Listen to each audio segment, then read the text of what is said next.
You're watching, yes, the Yankees Entertainment and Sports Network.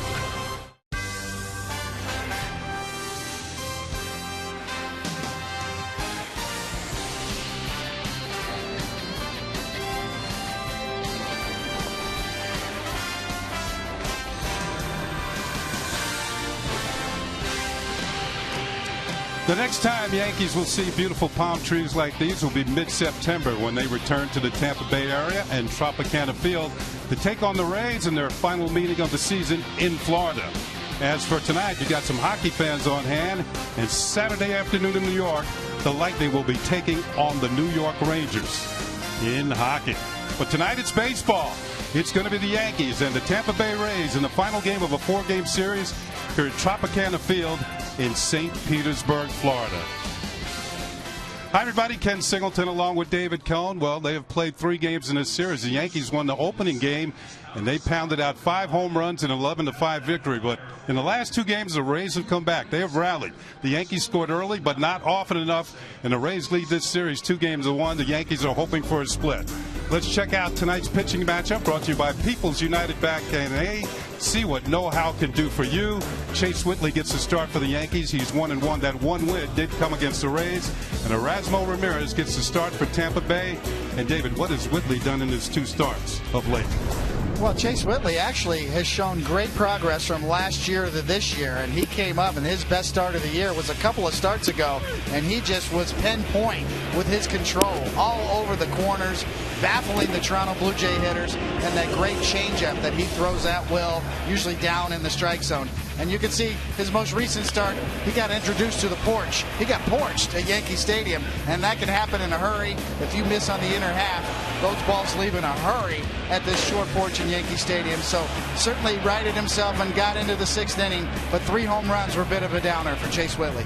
Well, anytime the Yankees beat the Rays, they're going to have to deal with Evan Longoria. They've kind of held him down in this series. Now, remember, Longoria, since he's been in the league, has hit more home runs against the Yankees than any other player. But, David, they've done a good job against him this series. Yes, you need to know where he is at all times in this lineup. The one guy you do not want to let beat you, obviously, is Evan Longoria. And the Yankees have done a good job of really pitching him tough. Down and up and on the corners, catching him in between, up the ladder. He did get the 1 sacrifice fly, which was a big one for the Rays in that particular game.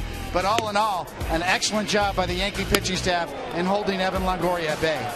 Well, the Yankee bats have been going pretty well in this series, and particularly in the first game. When we come back, Meredith Marakovits will break it down, give you the numbers and what's been going on with the Yankees in these previous 3 games here in Tampa Bay.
on Yes. Final game of the 4-game series between the Yankees and the Rays coming your way in just a couple minutes. Hi, I'm Meredith Morakovitz coming to you from the Yankees dugout. The Yankees have dominated the season series with the Rays prior to coming down here to Tampa. However, the Rays have bounced back, taking 2 out of their last 3. And if you look at the Yankees offense last night, it was pretty much deja vu. They managed to get on the board early, but then pretty much nothing thereafter. In fact, after the first inning of the last 2 games, the Rays pitching staff has held the Yankees scoreless in 16 consecutive innings. They managed some base hits, 18 to be exact, over the last 2. However, they haven't managed an extra base hit since Mark Teixeira's 9th inning home run on Monday night. I spoke to manager Joe Girardi earlier today about the offense and their inability to come up with big hits later in the game. Well, I mean, it's pitching. I mean, the other people get paid to get us out and keep us from hitting home runs. So, we've been able to score 2 runs in the first and haven't been able to do anything after that. And it's probably why we lost both the games. Is it a little odd, though, knowing how much power and how much production there has been from this offense lately? Well, you're going to go through stretches like that, and they have a good pitching staff. I mean, you look at, how well these guys have pitched all year long, and they don't give up a lot of home runs. It's not unusual. 2 quick lineup notes. Stephen Drew and Carlos Beltran both have the evening off. Plenty more to come here on the Yes Network. Ken Singleton and David Cohn coming your way next with lineups, first pitch baseball, right here on Yes.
Academy Private School and Youth Sports Camps in Bradenton, Florida, by TriStateGMC.com, and by RE/MAX. Nobody sells more real estate than RE/MAX. Well, it was a warm, sunny day outside today here in St. Petersburg, and now we're indoors at Tropicana Field. Let's check out the Yankees starting lineup. As always, presented by Lexus. At the very top, Jacoby Ellsbury. Brett Gardner will be in left field. The designated hitter is Alex Rodriguez. Batting cleanup tonight is Mark Teixeira at first base. The catcher is Brian McCann, followed by Chris Young in right field. Chase Headley's at third. Didi Gregorius will be at shortstop, and Jose Perella batting ninth and playing second base. See Erasmo Ramirez ready to go. He's a reliever. It doesn't take him long to warm up. You could see this is a spot start for him, just the 3rd on the year. Let's go ahead and give you the pitcher scouting report brought to you by your Tri-Honda dealers. And as I just said, this will just be his 3rd start out of 9 relief appearances. So he is a spot starter because of all the injuries. He had early troubles. 15 of his 18 earned runs were given up in his first 2 outings. He's been much better since. And El Presidente, that's Kenny's guy, Dennis Martinez. First pitch of the game is high and away, ball one. Dennis Martinez celebrating a birthday today, and he is from Nicaragua, as is Ramirez. And Ramirez, no big secret, idolized Dennis Martinez growing up in Nicaragua. Next pitch is fouled off, a ball and a strike. Yes, Dennis, 61 years old today, El Presidente. The first ever player from Nicaragua. If you're keeping track of the numbers, Erasmo Ramirez is number 13 out of that Central American country. Here's the 1-1 pitch, and it's lined into left field, and Ellsbury gets it started once again. A base hit in the left field. He is now hit in 15 of his last 16 games. Didn't take him long. Well, the majority of his hits are up the middle or in the opposite way, too. As you see, right where it's pitched, that's off the plate and running. Shows you how hot Ellsbury is. Watch the plate coverage here. Incredible. Down and away, a good pitcher's pitch. Ellsbury laces it to left field. In his last 15 games, he has reached first base in the first inning 11 times. So he's setting the table, as the Yankees did last night, by scoring 2 runs in the first, and that's what they did in the previous game. But the Rays rallied and won both of them. Here's Gardner, and he swings and misses at a high fastball, strike one. The Yankee left fielder had a 7-game hitting streak broken last night. He's 3 for 12 in this series. The infield is at double play depth, but these two guys are tough to double up. Both of them have excellent speed.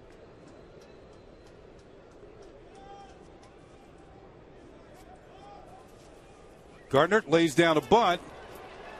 Rivera picks it up, throws the first, and there's going to be a sacrifice as Ellsbury will move down to second.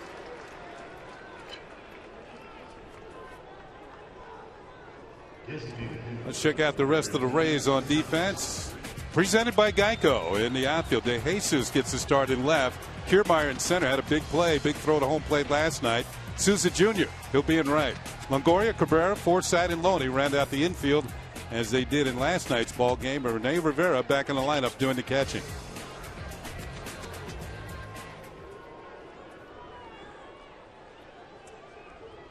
So with a man on second and one out, here's Alex Rodriguez.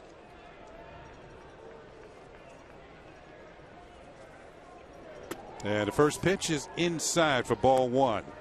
You know, Kenny, the only thing I can guess is that Gardner was trying to bump for a hit there and just didn't get it where he wanted to. I don't think that was a straight sacrifice. It's part of Gardner's game, is trying to bump for a hit. It looked like he was trying to take it with him and drag it, and just got it down off the top of the plate. Swing and a miss, and it's 1-1.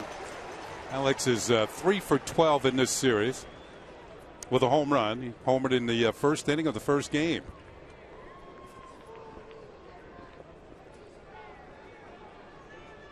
Just 3 runs batted in. Babe Ruth on the all-time list, 4 behind Lou Gehrig.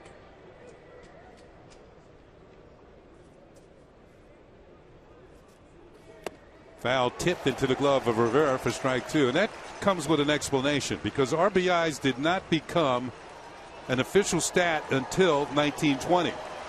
Now, Babe Ruth did drive in 113 runs in 1919, but they are not on the official list. And that's why sometimes when you see other accounts, Babe Ruth has more runs batted in. But the official list, and our good friends at Elias Sports Bureau, they have it. Babe Ruth is just 3 ahead of Alex Rodriguez. The 1-2 pitch, and it's low into the dirt. Good stop by Rivera. We've already seen he's excellent behind home plate defensively. You know, not only that, with Babe Ruth, you mentioned that. Babe Ruth had a hot dog after every one of those RBIs, too. So imagine that.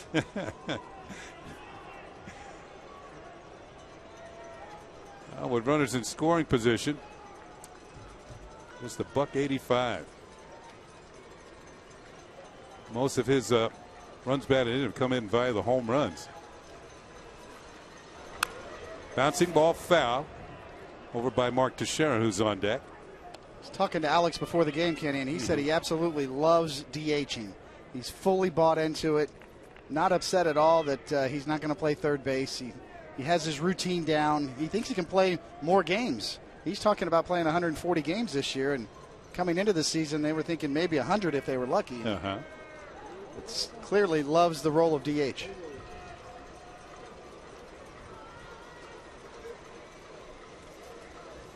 Ball is fouled off. Now, the last 3 years of my career, I was primarily a designated hitter. And at first I thought I wouldn't like it because I felt I was being removed from the team somewhat. But then I realized they don't give these DH jobs just to anybody. They give it to usually veteran hitters who have proven they can hit, maybe not as good in the field as they used to be. And that was the case with me. So 3 years of DHing, it's fun on cold days. Count is 2-2 on Alex. And nope. Ramirez steps and checks on Ellsbury at second.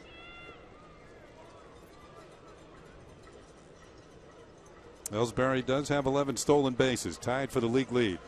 The shift is on. 3 infielders on the left side of the infield, and the outfield is deep.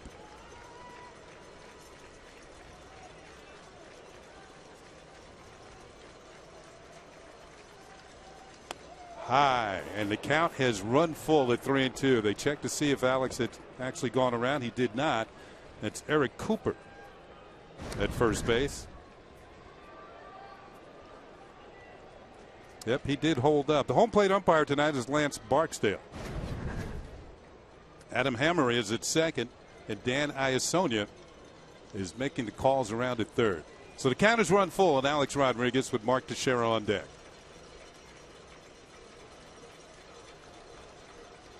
Payoff pitch. Swung on it. Missed. Strike 3. Went to an off-speed pitch.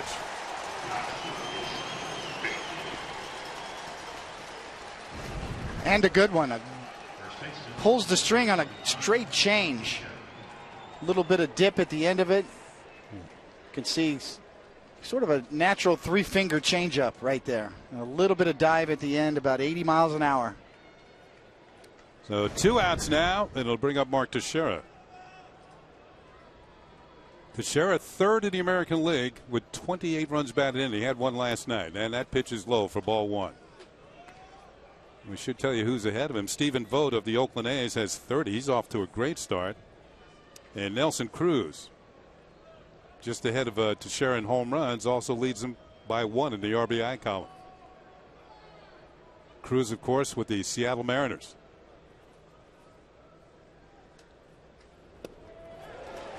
Another good changeup and a swing and a miss, and it's 1-1. Well, we talked about this Tampa Rays pitching staff, particularly the starting rotation. 15 rookies have started in the first 35 games, yet they still lead the American League in ERA among starters. Pretty remarkable. Well, they've been noted for their pitching over the years, and no exception this year. Swing and a miss, strike 2.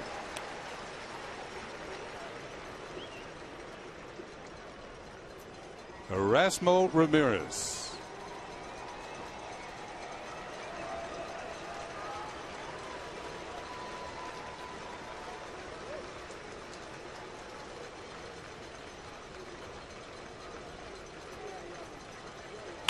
Ball is lined down the right field line, and it's curving foul. Looked like Teixeira waited on the changeup, but couldn't wait long enough. Texas had a good series, 6 for 10 against the Rays in this series. Boy, right there. It's just hard to sit back, especially when you see one middle in. Ramirez got away with one right there.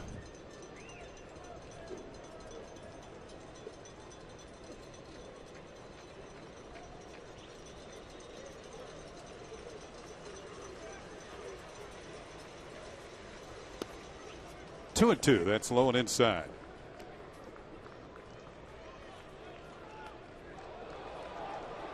Nobody home, so Ellsbury's just going to cruise on into third base. That's a stolen base. It's almost like the Rays don't care with the shift and 2 outs. Oh, if there's a wild pitch, they're going to care. There are more ways to score from third. That's number 12, and probably the easiest one Ellsbury's had all season long. Ball is hit high and deep to right center field. Souza Jr. on the move, reaches up and makes the catch. A long run for the right fielder, and he robs the share of extra bases, and the Yankees will strand a runner here in the first inning. At the end of half an inning, the Yankees do not score.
David DeJesus will be in left field. Asdrubal Cabrera will be at short.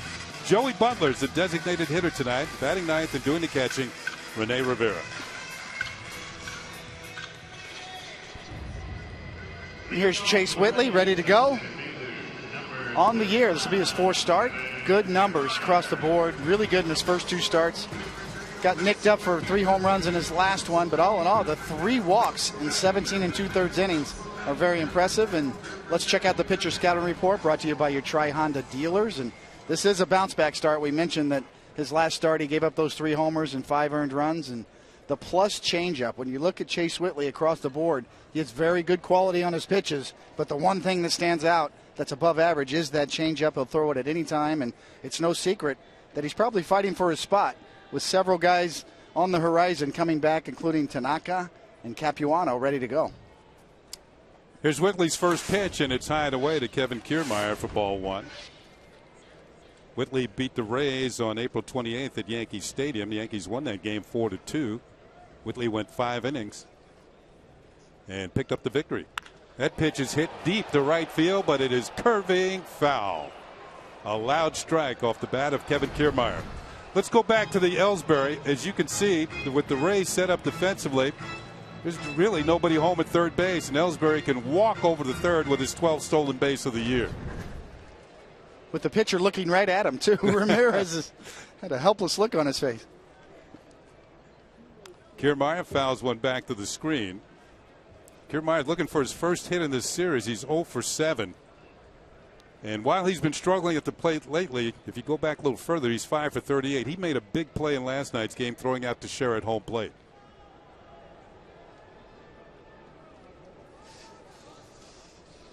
That's high, and the count is 2-2. And as I was reading online this morning, Kiermaier said before Beltran hit that single to center field, he actually moved in 3 steps, and that could have been a difference. Well, he threw a rocket to home plate, too. Ball on the ground to first. Tough hop. Teixeira handles it. Flips to Whitley covering, and Kiermaier's out number 1. We just saw Teixeira at first base. Let's check out the rest of the Yankees on defense. Let's go to the outfield. It's Gardner, Ellsbury, and Young from left to right. Headley, Gregorius, Perella, Teixeira, and McCann. And, of course, Chase Whitley on the mound.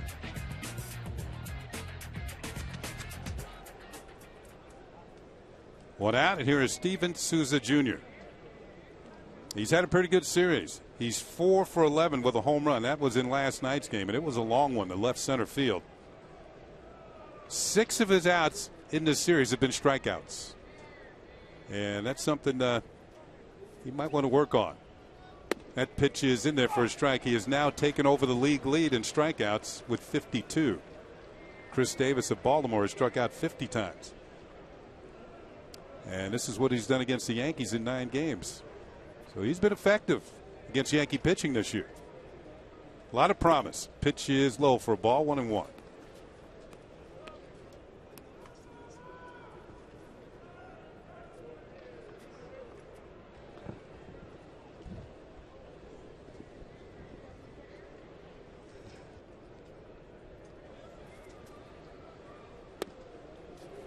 There's the changeup, and it breaks in there for a strike, and it's 1-2. That is one of Whitley's better pitches. It really is. It's more like an old school lampshade changeup. You can really see the action on it, like you're reaching out, pulling down the lampshade. He really pulls down on it hard. Tried it again, yanked it outside. You see a lot of guys that feature the circle change nowadays. They kind of turn it over. It's almost screwball-like.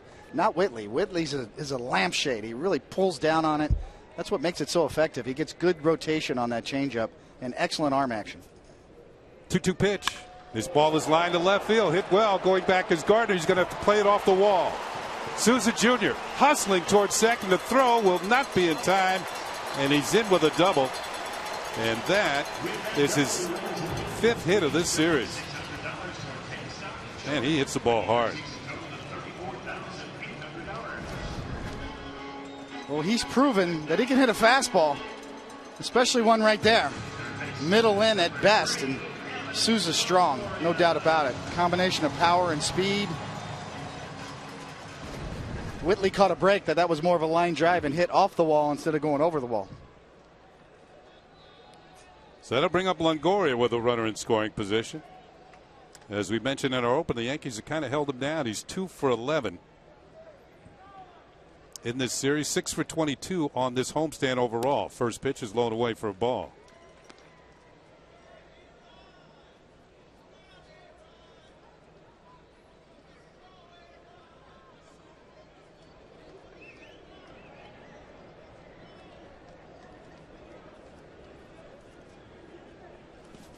Good stop in the dirt by Brian McCann. Now McCann was kind of upset with himself because he let some wild pitches get through, and the catchers take great pride in coming up with pitches in the dirt and holding base runners.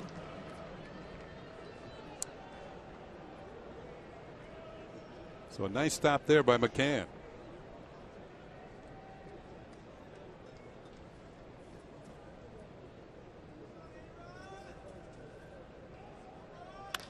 Hit in the air to right field. This is going to chase Chris Young back to the base of the warning track. Makes the catch. Souza Jr. went halfway and returns a second, and there are now 2 down.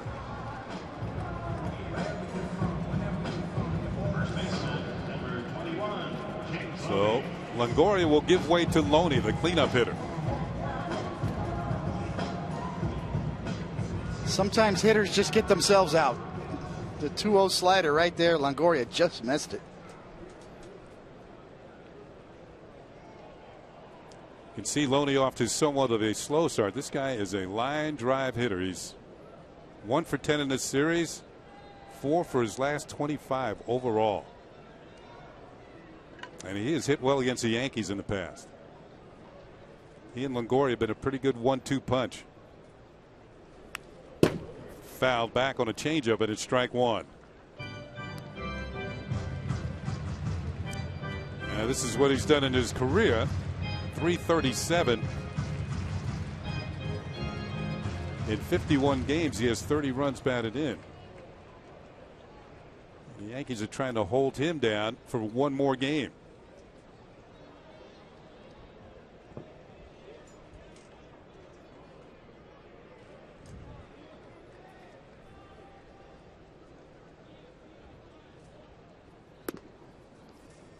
Ball and a strike on Loney. And McCann's going to go out and talk to Whitley here. While we have a chance, we'll catch up on what's going on with the weather presented by Bigelow Tea. As you can see out of doors, it's clear. It's very nice.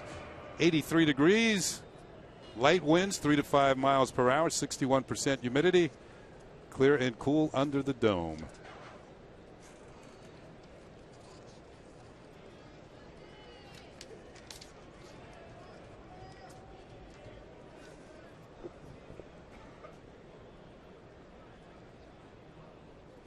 The 1-1 pitch. Swing and a miss. Strike 2 by James Loney.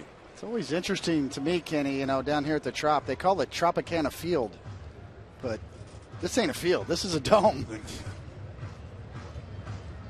Artificial turf. Well, they do need a roof here, whether it's retractable or permanent. Yeah, we would have had a couple long rain delays the last 2 nights, that's for sure. And I just thought I heard some thunder off in the distance. Loney takes one well in the dirt. Good scoop by McCann to throw to second, and Souza Jr. gets back.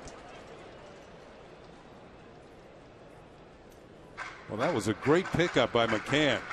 He played that more like a first baseman.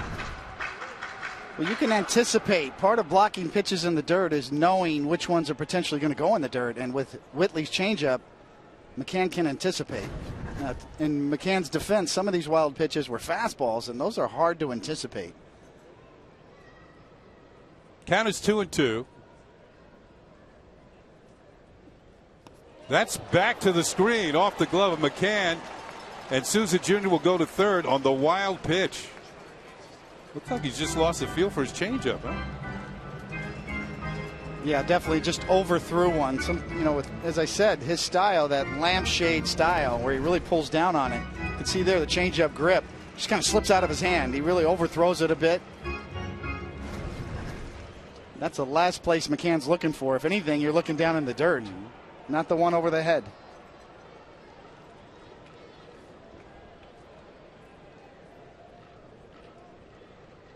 Well, you talked about the artificial surface. This is Whitley's first ever appearance here at Tropicana Field. 3-2 pitch, and it's lined towards center field. Coming on is Ellsbury. He won't be able to get it. Drops in for a base hit. Souza Jr. will score, and the Rays jump out in front 1-0.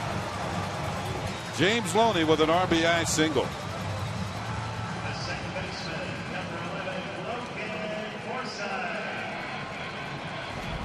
Well, after the last changeup, he's going to go to the slider on 3-2. He doesn't want to throw a fastball. The problem is it's right down over the plate, and Loney can just drop the barrel of the bat and split the gap. So Souza Jr. scores the first run of the game, and it'll bring up the Rays' hottest hitter, Logan Forsythe. He takes the ball high. You can see his average at .304 in the season, but that only tells part of the story. He's 5 for 10 in this series with a home run and 3 runs batted in, and he's hitting 10 of his last 11 games at a pretty good clip. .366. Val tips it in and out of the glove of McCann for a strike.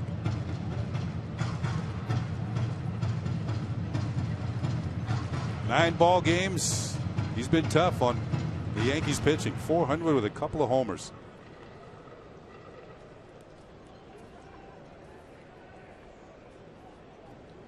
And tonight he's playing second base. He can also play third, first, and the outfield.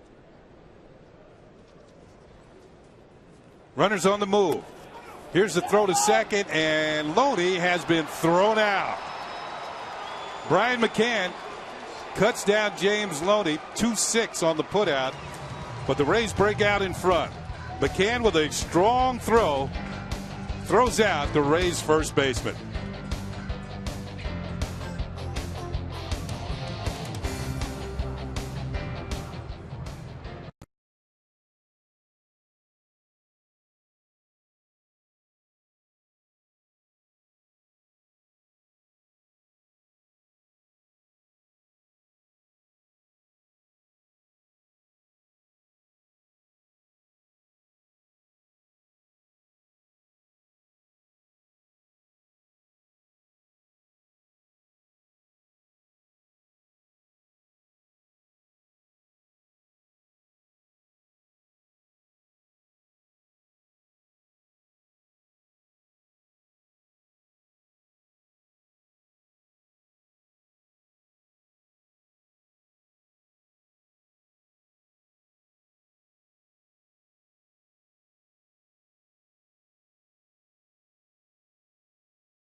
Mantle hits his 500th career home run, becoming the 6th big leaguer to reach that mark.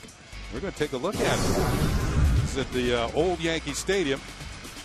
Stu Miller threw him a changeup and didn't get it back. The Mick would go on to hit 36 more home runs in his career. The all-time leader in home runs for a switch hitter. 1-0 Rays, top of the second inning. And Brian McCann, who threw out James Loney, the Rays' first baseman, to end the bottom half of the first, will lead it off here in the second. Well, you talk about playing with pain. That highlight reel of Mickey Mantle just tells the story. Just watching him run around the bases. McCann 7 for his last 20, has a 6-game hitting streak, and takes one from Erasmo Ramirez outside for ball 1. And there's that famous number 7, of course, retired. Ball and a strike to McCann.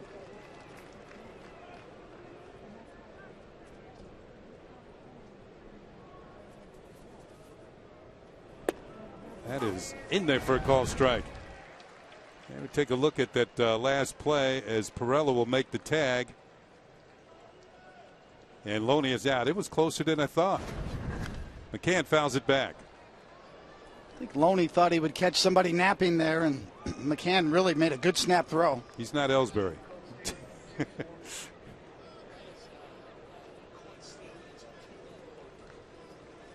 A 1-2 pitch, and it's way upstairs. 2-2. That was up in the attic. Last 6 games hitting at a .350 clip with a couple of home runs.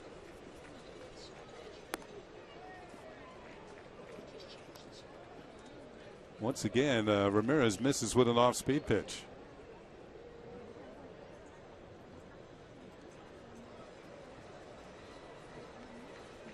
Payoff pitch on the way, and McCann lifts a high towering fly ball to short right field. Looks like Forsythe is calling everybody off, and the second baseman makes the catch for the out. And there's one down. Now, before the game in his press conference, Joe Girardi was asked about why Carlos Beltran was not playing tonight, and trying to get him off the turf. Yankees have a plane ride tonight after the game. They are headed to Kansas City, where they will begin a weekend series against the Royals. And it's sort of a homecoming for Carlos Beltran. That's where his career started. He was Rookie of the Year with the Kansas City Royals. Chris Young takes a pitch inside for ball 1. You think about the old Royals outfield back in the day. It was Johnny Damon, Jermaine Dye, and Carlos Beltran. Royals had to let all 3 of them go.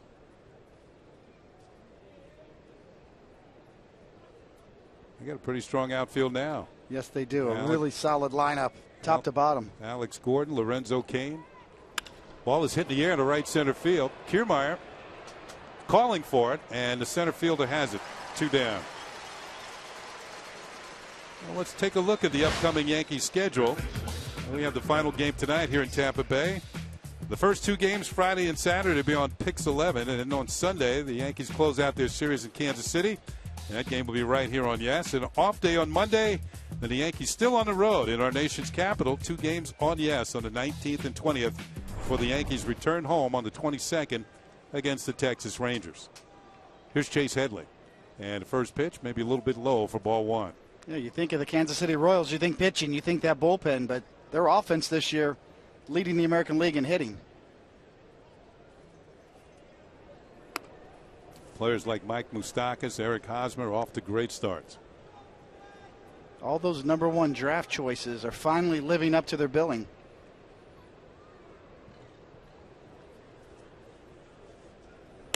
Outside ball 3. 3 balls and no strikes. As we look at the standings tonight in the Central, the Royals have a 1-game lead on the Detroit Tigers and a 2-game lead on the surprising Minnesota Twins. 3-0 pitch, and it's a 4-pitch walk to Headley. He'll head down to first base with 2 outs. Gregorius usually bats 9th. He moves up a slot tonight. He's batting 8th in front of Pirela, who's holding up the rest of the lineup. That's kind of by design, too, to break up all the lefties. The top 2 hitters are obviously left-handed batters.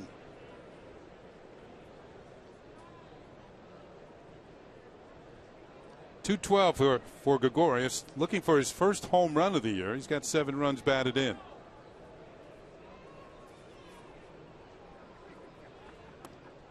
And an off-speed pitch drops in there for a call strike.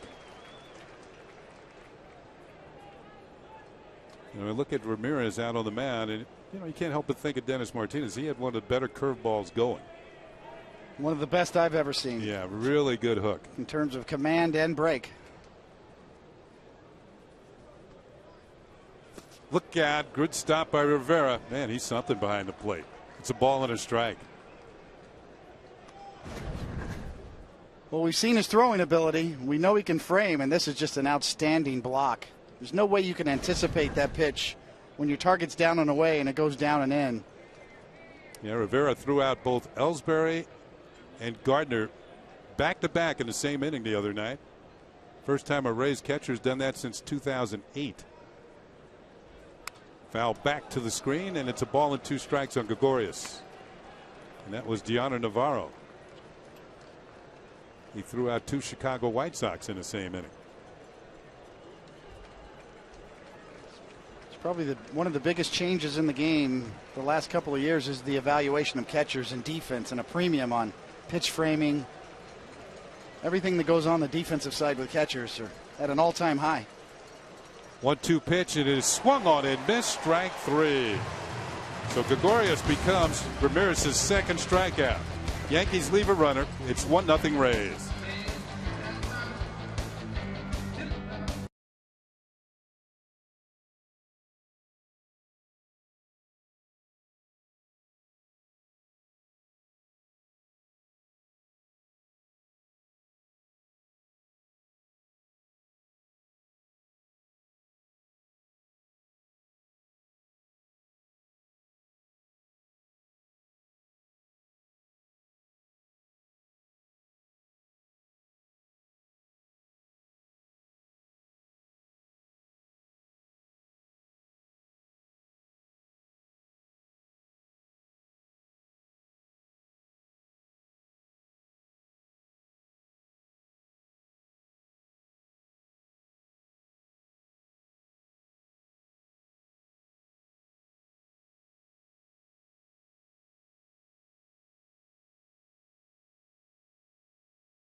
Official hybrid vehicle of the Yankees.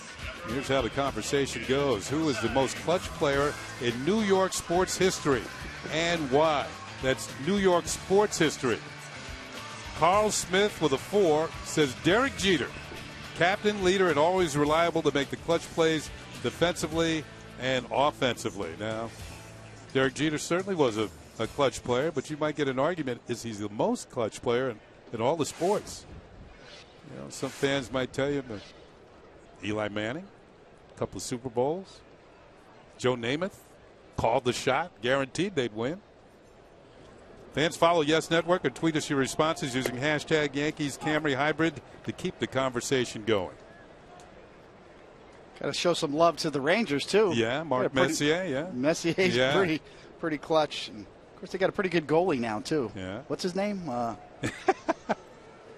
Yes, yeah, of course. Mr. Lundqvist. The pitch is in the dirt. It's a ball and a strike to Forsythe, who was up there when Loney got thrown out stealing to end the first inning. Henrik Lundqvist will own New York City if he comes through again. Takes him all the way. How about back in the day in hockey? Martin Brodeur. Raj Gilbert. Yeah. Oh, you're going back even further. The 1-1 pitch. And that is in there for a strike. It's my personal favorite. Raj Gilbert, my personal favorite. Great guy. We haven't even gotten to basketball players. Clyde. Yeah. Willis Reed. How much more clutch can you get than coming out on one leg? The 1-2 pitch. That is upstairs. 2-2 the Forsythe. He'll be followed by DeJesus and Cabrera for the Rays here in the second inning. They lead it 1-0. They scored on an RBI single by James Loney in the first. Loney is then promptly thrown out stealing. The 2-2 pitch, and it's hit in the air to short center field. Coming over towards the gap is Ellsbury, who has it, and there's one down.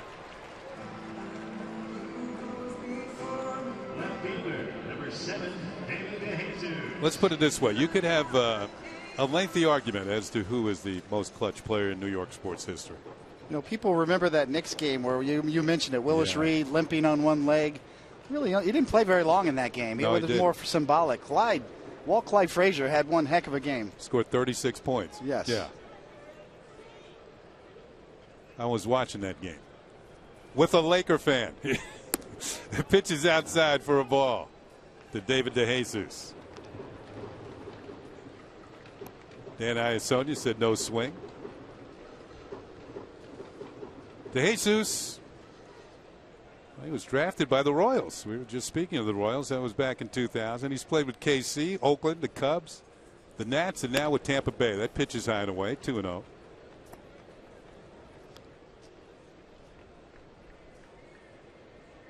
There's another hitter who's been swinging the bat well lately. Last 8 games, .435 with a homer. Ball is popped in the air. Looks like Ellsbury's going to call on this one as well. He's there and makes the catch for out number 2. So a couple of fly balls to the Yankee center fielder. They're 2 down for the Rays here in a second. And it'll bring up Asdrubal Cabrera. There's a panoramic view of Tropicana Field.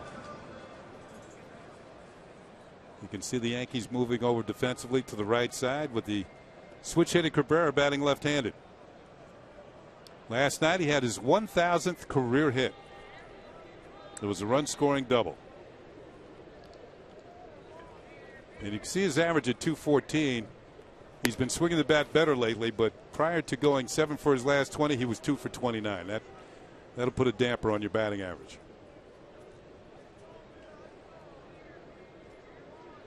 He said what he was most proud of, that getting that 1,000th hit, that the Rays actually won the game. That pitch is in there for a strike, and it's 1-1.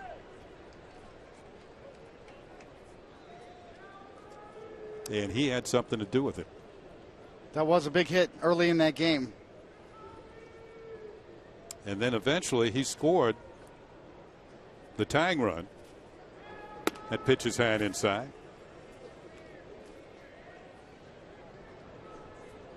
I should say the go-ahead run on a bloop single by Joey Butler. All the run scoring came within the first 2 innings last night. 2-1 pitch. That hits the corner. 2-2. So I thought Adam Warren was excellent last night in his start. Personally, you know, I'm a little biased being a starter. I'd like to see him get more of a chance, but there may be a need in the bullpen for him. So that's the big decision for the Yankees, is when some of these pitchers come back. 2-2 pitch is pulled foul. It almost works against him as far as starting, because he's been so solid out of the bullpen. Yeah, can be a dominant reliever, and with some of the injuries down there, Martin on the DL, you know, the best thing for the team might be for him to go back to the bullpen, even though, you know, it's not his fault. He becomes a victim of his own versatility. So it's going to be interesting to see what the Yankees do with those decisions. 2-2 pitch misses, full count. And the interesting thing about Warren coming through the minor leagues, he never appeared out of the bullpen. Every appearance, and I think he had 90 of them, was as a starting pitcher. So he's been groomed as a starter by the Yankee organization.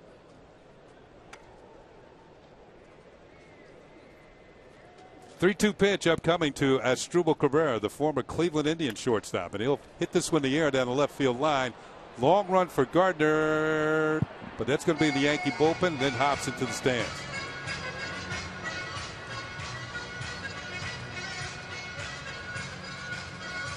Cabrera's been on the All-Star team a couple of times. While he's a member of the Cleveland Indians, he signed with the Rays as a free agent, just a 1-year deal. So he'll be back on the market again after this season. 3-2 pitch again, and it's fouled back just to our left. Let's look at last night's hit number 1,000.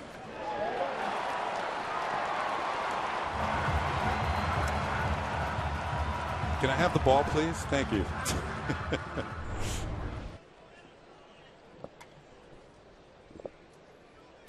And he draws a base on balls, a 2-out walk. So Whitley gives up his first base on balls, and the inning will continue for Joey Butler.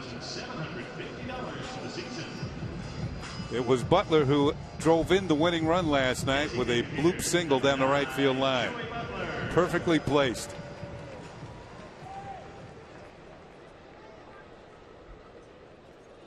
So Butler, since his return to the major leagues on May the 3rd, is hitting .258.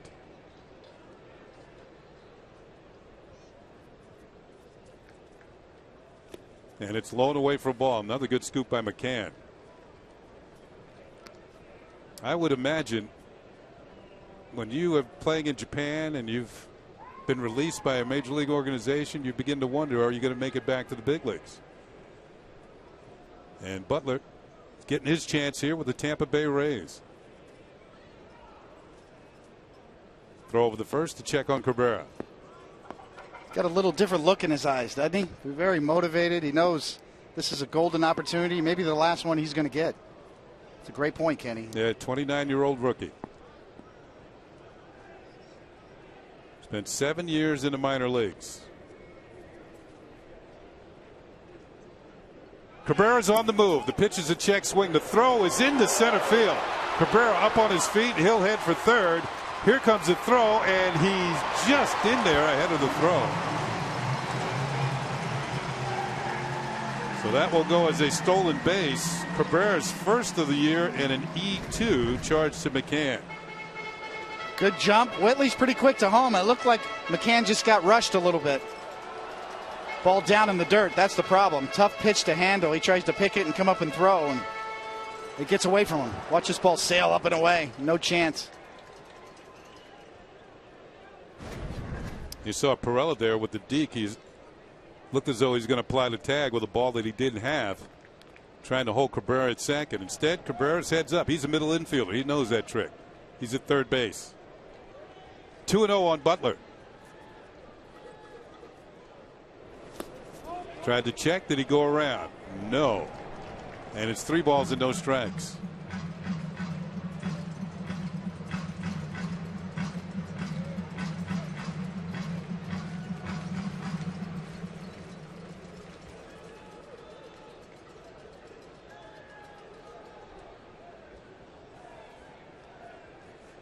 Got to be careful here. You got Rene Rivera on deck, who's hitting 126. They might turn him loose, and they didn't take any chances.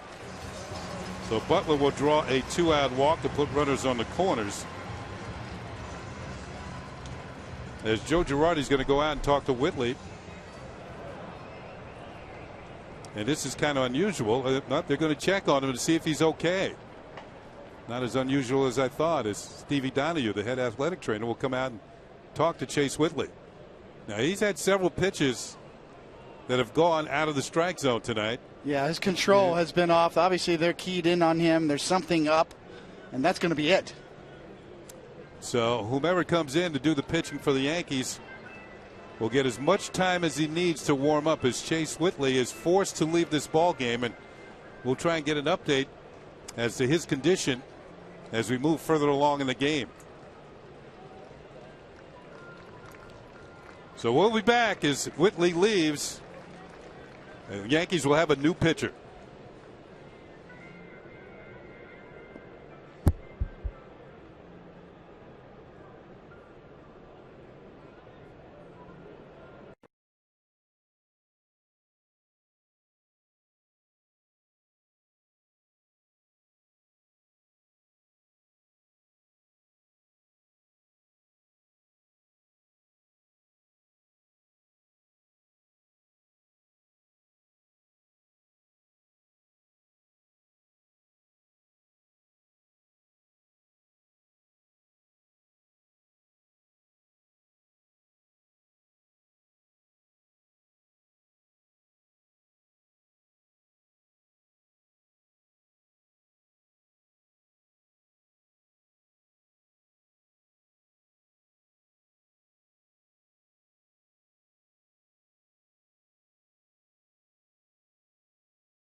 United Bank, N.A.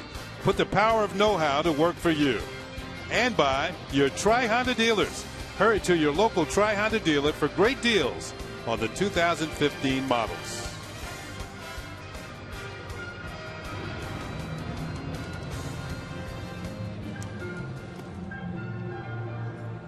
Well, Esmiel Rogers is taking his warm-up tosses. Remember, he'll get as much time as he needs due to the injury to Chase Whitley. And, of course, Meredith Morakovitz is standing by with a Montefiore medical update. Well, Kenny, as you mentioned, this is brought to you by Montefiore. Montefiore Medical Center, inspired medicine. Masahiro Tanaka, he's expected to throw in Kansas City tomorrow. It will be his second bullpen. After the first 30-pitch bullpen, Masahiro Tanaka reported no pain in his arm, so that's a good sign there. He continues to progress. Also, Ivan Nova will make another extended spring start.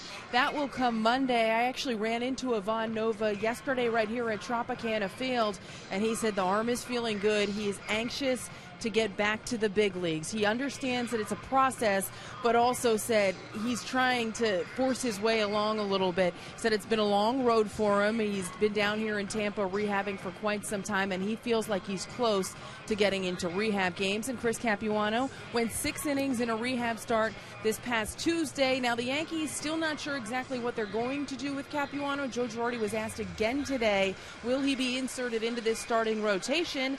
And if he is, whose spot will he take? Joe Girardi would not tip his hand at all. You mentioned Adam Warren. He's a guy that Capuano could possibly replace. And now with Chase Whitley going down, you wonder exactly what's wrong with Whitley. Is that another option there where Capuano can slide in? Well, it seems like we have another pitcher for you to check on with the injury update. So I'm sure when you get a chance, you'll let us know what's going on. Will do, Kenny. I don't like doing these injury updates, but if you ask for them, I will do my best to find out what's going on with Chase Whitley. Well, you've had enough of them over the last couple of years. The Verizon call to the bullpen, this time due to injury, as Esmiel Rogers comes in place of Chase Whitley. And he will come in with 2 outs and 2 men on. Runners on the corners. And David, just thinking back to Whitley, his control was off a little bit, and he was having trouble forcing the changeup down, threw a ball back to the screen, and that set off the alarm bells for Joe Girardi. Yeah, and obviously they were clued in on it because they did not waste any time and ran to the mound in a hurry and got him out. Esmiel Rogers did a good job of getting warmed up quickly here. Rene Rivera swings at the first pitch, hits it well to center field. Ellsbury going back, still going back. This one's gone. A 3-run home run for Rene Rivera.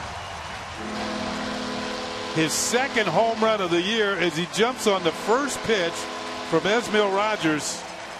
And the Rays now lead 4-0. Rivera stepped in 0 for 6 on the series and batting .126. Well, maybe a little too quickly. I take that back. Esmiel Rogers really rushed through his warm-ups, and a slider middle away at best, and Rivera jumps all over it. Big blow here. First pitch. First pitch to Kiermaier's popped up, and McCann coming over, and this will be out of play. Well, the Rays getting some power from a source they didn't expect. The first pitch slider, as you see, I mean, he warmed up rapidly to get ready, and you can see it just kind of spins and stays over the heart of the plate and down just a bit to allow Rivera to get fully extended on it. Now, all this started with 2 outs. 2 flyouts to center, a walk, a stolen base, an error on the throw, another walk, and then a 3-run homer after Chase Whitley left the game. That pitch is low and inside to Kiermaier, and it's a ball and a strike. It's one of the hardest things to do, Kenny, is when you're a reliever and you get brought into a game after an injury, and then everybody leaves the field and you can just warm up and you have all the time you need, and everybody's watching you. You got to make sure you're ready. Sometimes you get rushed through that situation because you feel the need to not slow down the game, and Rivera took advantage of the first pitch.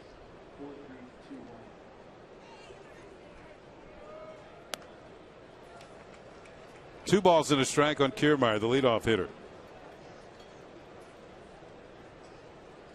who is 5 for his last 39.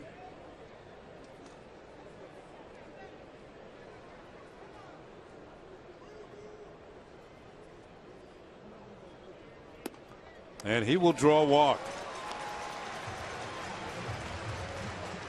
Rogers maybe took about 5 minutes out there on the mound to warm up.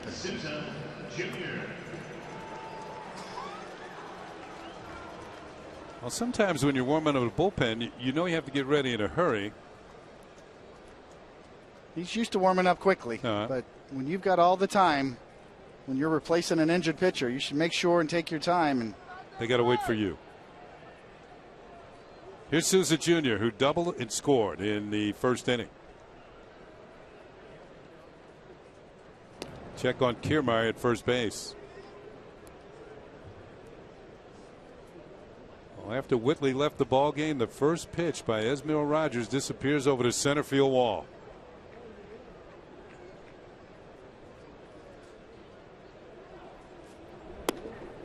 There is a call strike.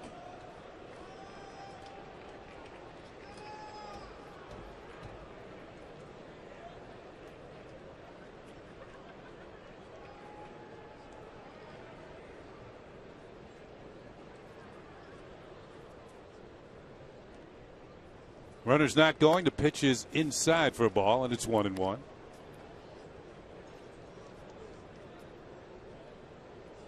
Kiermaier has good speed at first, but he has yet to steal a base this year.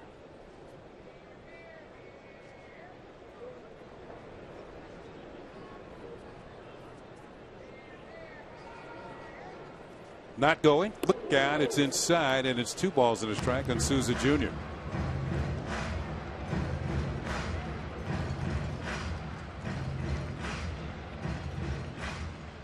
The Yankees got some catching up to do if they want to gain a split in this series.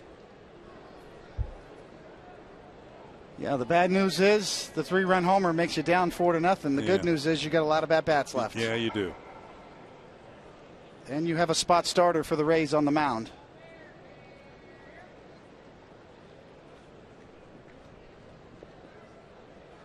But Rogers is just about going to have to hold him right here. 2-1 pitch, and it's hit in the air to center field. Ellsbury going back, but he's there. He makes the catch for the final out here in the second. But the Rays score 3 times after a couple of walks. And Chase Whitley departing. Esmil Rogers' first pitch over the center field wall for a 3-run homer. It's 4-0 Rays.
And the Yankees nothing as we go to the top of the third. Number 9 hitter is going to lead off for the Yankees.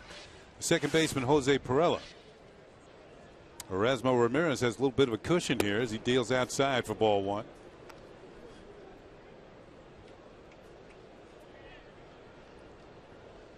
Perella recently recalled to the big leagues.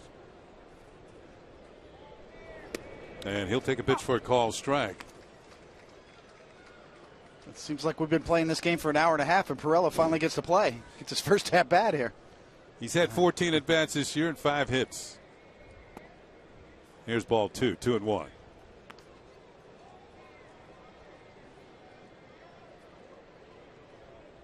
One thing we saw from Perella, he liked the high fastball in spring training. Oh, he liked that one, but he fouled it back. He does not get cheated.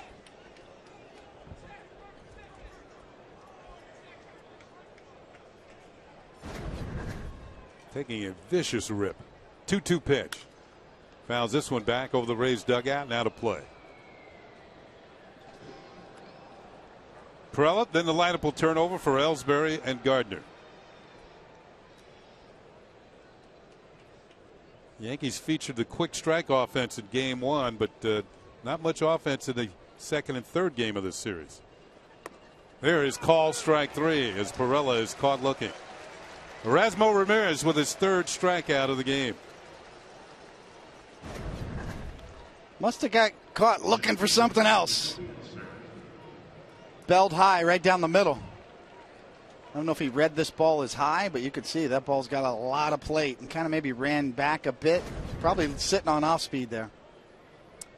The Yankees have 1 hit in the game, and the man who got it is up at the plate. It's Jacoby Ellsbury. He singled to left field, stole a base in the first inning, was stranded at third.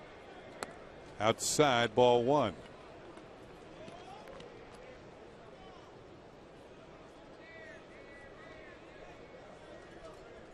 Depending on what Prince Fielder does tonight, Ellsbury is now tied for the league leading hits with 47. And that pitch is low for a ball. 2 balls and no strikes on the Yankee center fielder, and Rene Rivera is going to go out for a chat.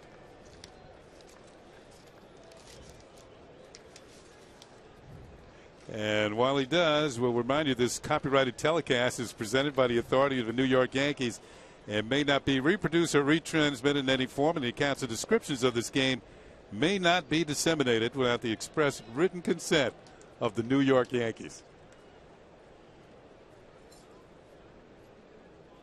2-0 pitch, and that misses. So Ramirez is 1 pitch away from putting Ellsbury on.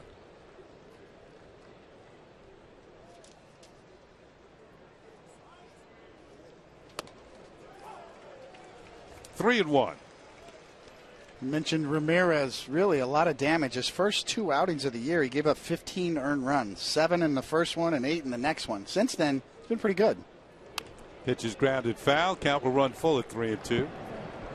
April 10th at Miami, he pitched 2 innings and gave up 7 earned runs. And then the next outing, 5 days later against Toronto beat him up for 8 earned runs in 3 1/3 innings. So his ERA was 31.5. Come a long way, down around 8. The payoff pitch, and Ellsbury pops it up. It's going to be Loney in fair territory, and there's 1 down. Fans, you don't want to miss this special night at Yankee Stadium on Sunday, May 24th, when the Yankees take on the Rangers. Prior to the game, the Yankees will celebrate the career of 4-time world champion Bernie Williams. That's with a special ceremony where the Yankees will retire his number 51 and dedicate a plaque in historic Monument Park. For tickets, visit Yankees.com or call Ticketmaster at 877-469-9849. That should be a great night.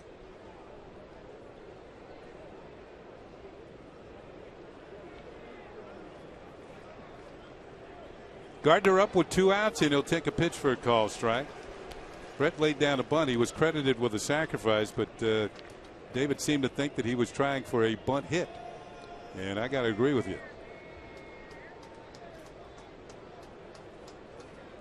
The 0-1 pitch inside. He has to jump back out of the way, and it's a ball and a strike.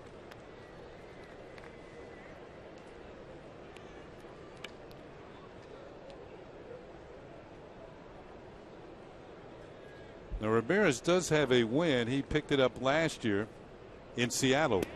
Pitches in there for strike 2. He went 1-6 for the Mariners. Also worked at High Desert and Tacoma in the Pacific Coast League.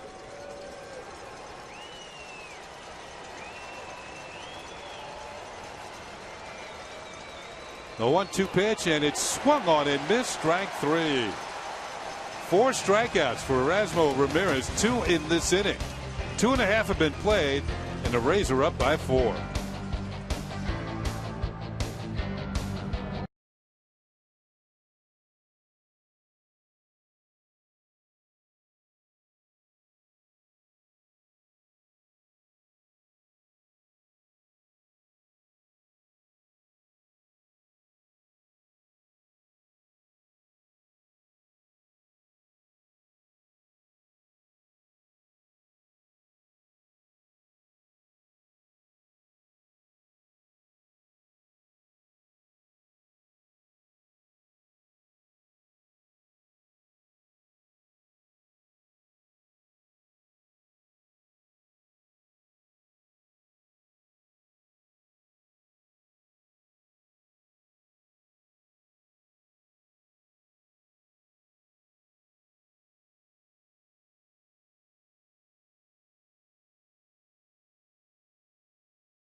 And we'll take a look at Chase Whitley departing the ball game.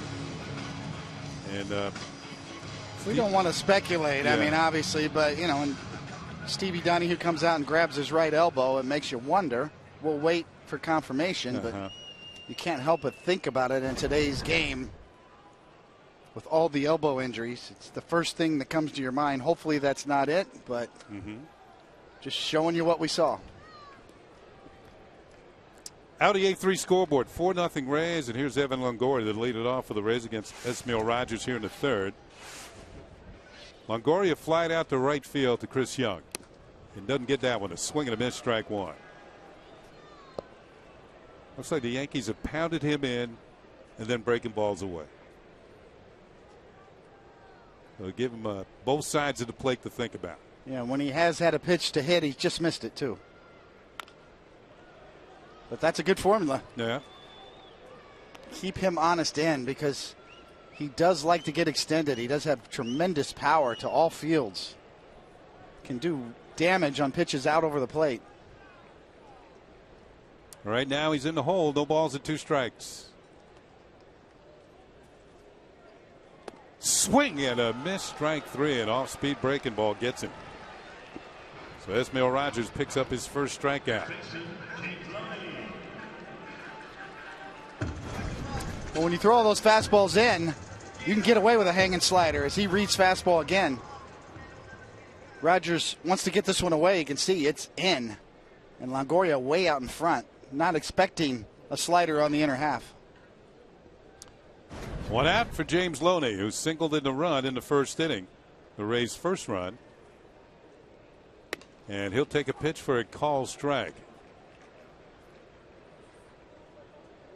So Esmail Rogers pressed into action because of the injury to Chase Whitley. And he's going to have to work some innings out of this bullpen tonight. Loney fouls one off, and he's quickly in the hole, as was Longoria. No balls and 2 strikes. Rogers much better rhythm now that he's settled in.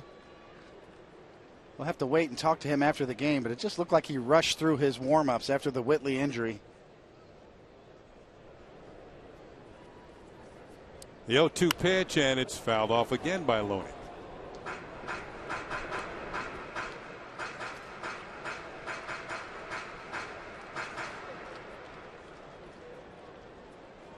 So Joe Girardi with yet another injury to deal with. But as you said, there are some pitchers on the horizon and might be able to show up in pinstripes pretty soon. The 0-2 pitch. Bouncing ball to the right side. Perella's going to have to charge. He does, and has plenty of time to throw out Loney for out number 2. So Loney back to the dugout. 2 up and 2 down for the Rays here in the third. That'll bring up Logan Forsythe. Yeah, another good news, bad news situation. Yeah. Obviously, the bad news is Chase Whitley, waiting to hear exactly what happened to him. The good news is the cavalry's on the way, and there he is. He's coming back doing very well, and of course, Chris Capuano's ready to go, and then Ivan Nova next. Pitch sails inside, 94-mile-an-hour fastball to Forsythe, and that's ball 1. I remember back in spring training, you saying nobody gets through with 5 pitchers. No, the thing I look at in spring training is the next 5. Pitch is fouled into the glove, a ball and a strike. Who has the most depth? It's just the way it is nowadays.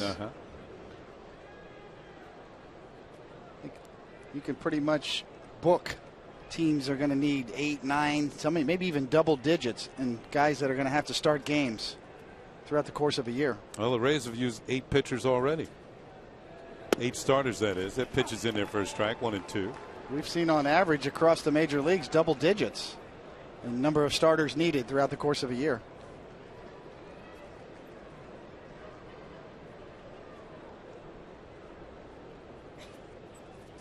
A 1-2 pitch, and it's bounced foul. Forsythe remains at the plate with the 1-2 count. Put it this way, the days of Jim Palmer throwing 330 innings, those are long gone, Kenny. Catfish hunter? Yeah, it's not coming back. Makes you wonder how they did it. It does. You can argue all you want with Baby and these guys. What's going on? The 1-2 pitch, and it's high and inside, and it's 2-2. That cow has left the barn. It ain't happening no more. You just look on the minor league level. It's such a commodity. They're going to protect these guys. Rarely have you seen somebody like a Luis Severino throw more than 5 innings in his minor league starts.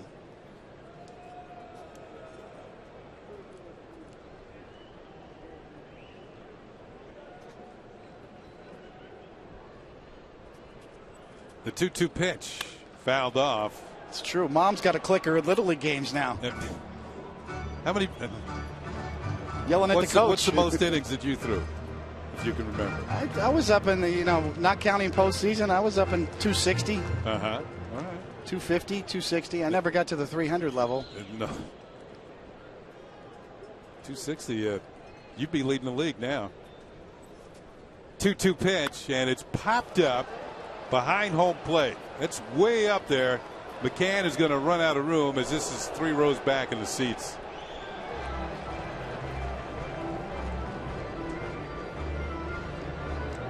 So we'll go back to 1993, and David Cohn threw 254 innings.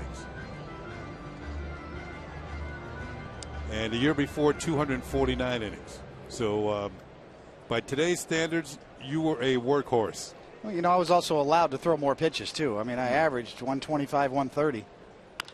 Ball is hit hard, but right at Gregorius, and that'll do it for the Rays here in the third inning. They go 1-2-3 against Esmil Rogers.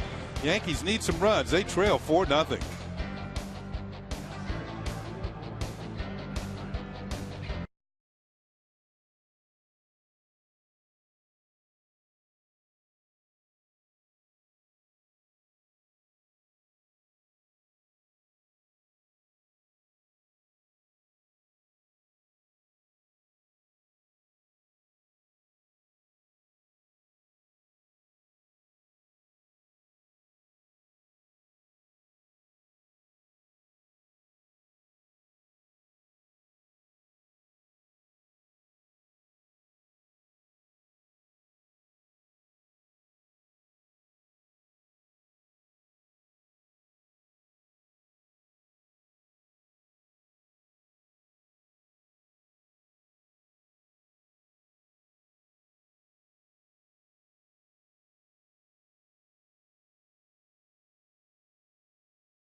playoffs. Don't miss Fox Sports Live tonight at 11. You can see it on Fox Sports 1 or stay tuned for the simulcast of Fox Sports Live immediately following Yankees coverage right here on Yes. Top of the fourth, Yankees down by 4. Alex Rodriguez will lead it off, and he swings at the first pitch, grounds it into the shift. It's knocked down by Cabrera. The long throw is in plenty of time to get Alex Rodriguez.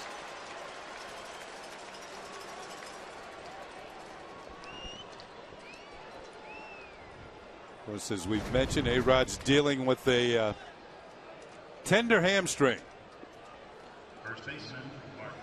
Running like a DH. Thanks. On the Lincoln Mercury scoreboard, the Rays lead at 4-0. Here's Teixeira, and the first pitch from Erasmo Ramirez is in there for a call strike.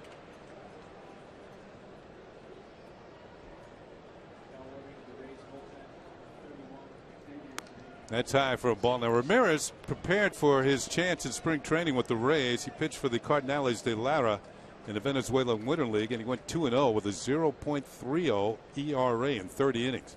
Gave up 1 run. Pitches fouled back. 30 innings and 22 strikeouts in 5 starts. He opened his Winter League season by throwing 26 consecutive shutout innings. And that's a good league. That's a good winter league down there. Xavier Cedeno, we saw him the other day. He's up and throwing in the Rays pen.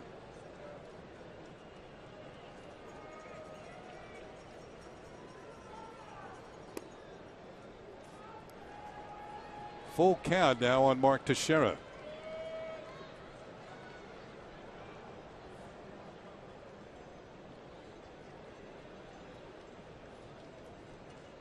Ramirez with a long look at the sign. Now he's ready. The payoff pitch is fouled back and out of play. Got a couple of notes for you from our conversation last inning, Kenny. Jeff Quagliata, our guy up in Stamford, Connecticut with the S Network, said Steve Carlton was the last pitcher to throw 300 innings in 1980 with 304. Inside, and Teixeira, who has walked more this year than he has struck out, draws yet another base on ball. So lefty was the last one to do it. Lefty was the last one to do it. And from James Smythe, another one of our good researchers, says that 2014, the average for major league teams was 10.3 starting pitchers used. Almost the 32.7 starts from guys that weren't among the 5 most frequent starting pitcher. Almost 1 rotation's spot's worth. Wow. It's just a different game nowadays. You just need so many more arms. Here's McCann, popped out to second his first time. He's up there with 1 on, 1 out. And hits one hard. Great stop by Loney. Tags the bag for an out, and now has Teixeira in the rundown, and he's tagged out to complete the double play. We told you Loney is an excellent fielder at first base, and he proved it right there. This is a hot smash that he's going to turn into a double play. There's 1, and Teixeira will be 2.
Doc Gooden at Yankee Stadium gets Paul Sorrento to pop out to complete a no-hitter. Joe Girardi was his catcher, and they carried a good doctor off the field.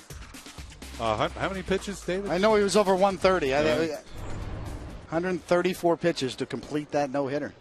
Here's David DeJesus, and he'll take a pitch outside for ball one. That Seattle team had a pretty good ball club. Very good ball club. Ken Griffey Jr. was in that lineup. Edgar Martinez, Jay Buhner of Seinfeld fame.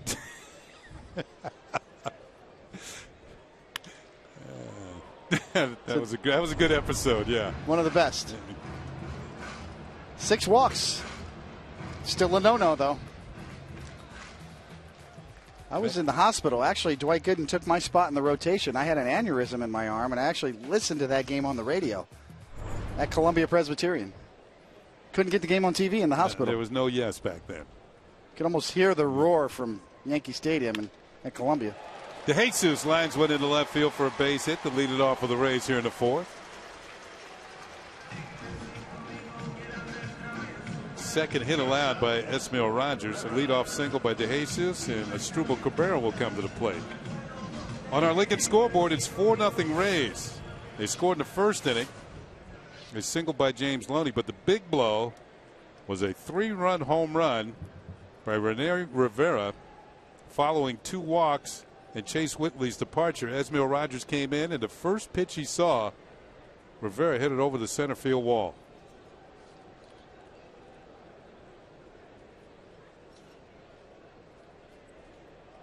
Cabrera foul tips it into the glove of McCann for strike one.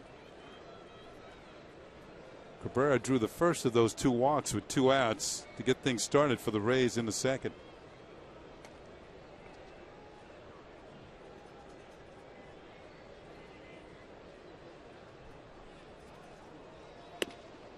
Oh, and 2 as he blows it right by him. A 93-mile-an-hour fastball.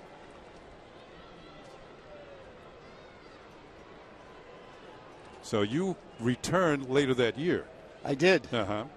Actually replaced Doc in the rotation. He did a great job for us, and then he had a little shoulder issue towards the end of the year when I came back. So combined, we were a pretty good starter, 2 of us.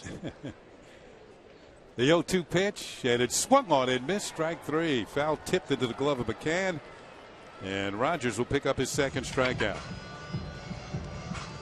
Now, didn't you have a no-hitter going when you first came back? I did the first start, and there's a good slider and a good play by McCann on the foul tip off of Cabrera's bat. I did. It was 7 innings, 85 pitches, and it was my first start, and Joe took me out of the game. Joe Torre. Yes, yep. Torre. Now, was Joe Girardi catching you that? Yes, he was. Yes, he was. Joe Girardi was the only one that could put up with me. He caught every one of my games. Joey Butler takes a pitch outside for a ball. Now, what was it about Joe that made him such a good catcher? Just his ability to call games? Or he was the quickest thinker behind the home plate. He could read my face. I wouldn't have to shake my head. He would just read my body language and immediately give another signal. Ball is hit into right field for a base hit. Let's check DeJesus. He rounds second. He's headed for third, and he'll make it safely. And Butler chases DeJesus to third base. It's first and third and 1 out for the Rays here in the fourth. We've seen Butler's ability to inside out the ball. He's a similar type swing on the bloop single that was the difference in last night's game. In the 3rd RBI, and you see there, he just muscles that ball into right field, fights it off. Now here's Rivera. He hit the 3-run homer in the second off Rogers. And now he's got 2 men on again in the same places on the bases, first and third.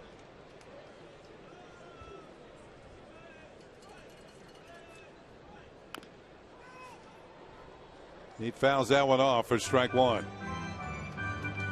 It looks like he got a piece of his front leg.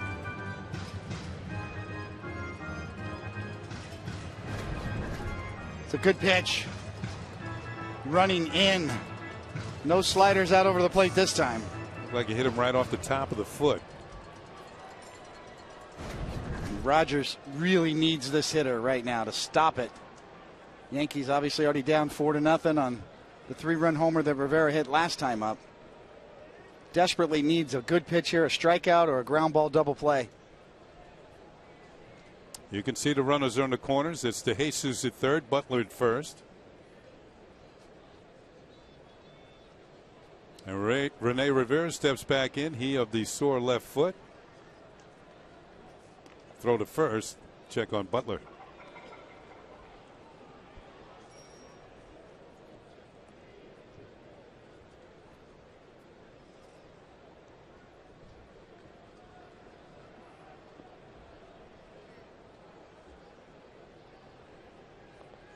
Couldn't quite get together on the signs there. Now it looks like they're ready.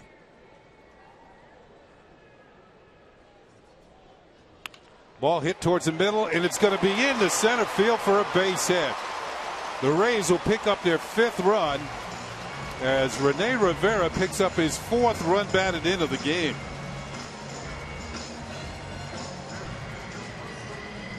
Here's a guy who was hitting 126 to start the night. Wants to double up, come back in. He shook off McCann to come back in there. The problem is this one doesn't get in as much, and Rivera's ready for it. Just in the right spot. Infield playing in double play depth on this artificial turf. That's going to scoot right through. Rene Rivera with the reputation as a defensive specialist tonight. He's flashing some ability with the bat. Back to the top of the order, and Kevin Kiermaier. 1 out and 2 on.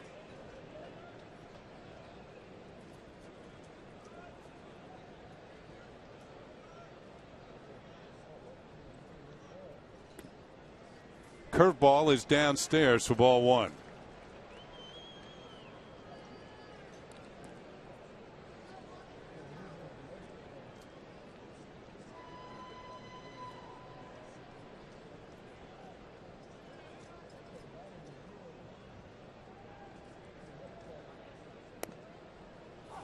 Call strike by home plate umpire Lance Barksdale evens the count at a ball and a strike on Kiermaier, who tonight is grounded out, drawn a walk. Kiermaier was a 31st round draft choice. So think about that with the amateur draft coming up.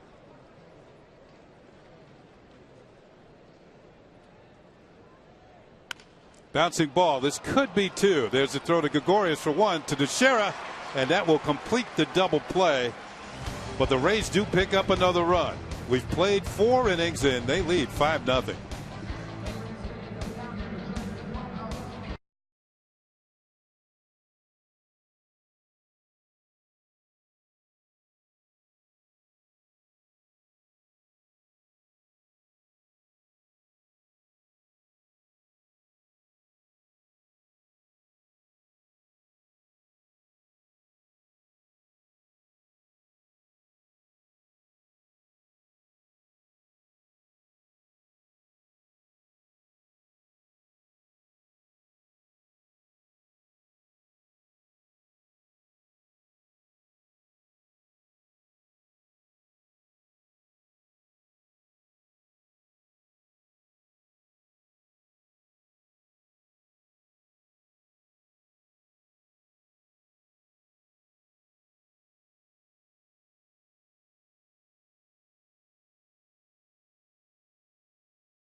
Field Sunday on Yes, catch a new W.B. Mason Presents the Joe Girardi Show as the Yankee manager offers an inside look at the week that was, including the Yankees weekend set with the reigning American League champion Royals. It's all news Sunday at 6, only on Yes.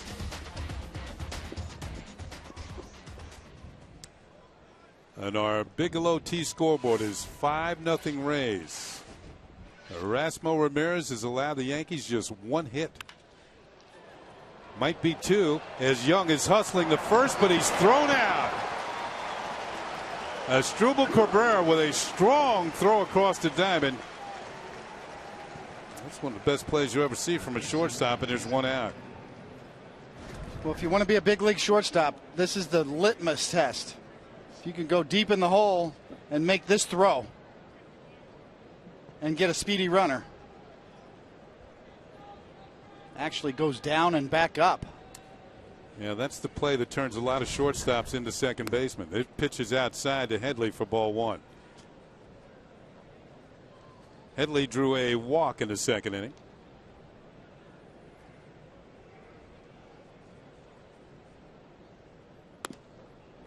Ball two.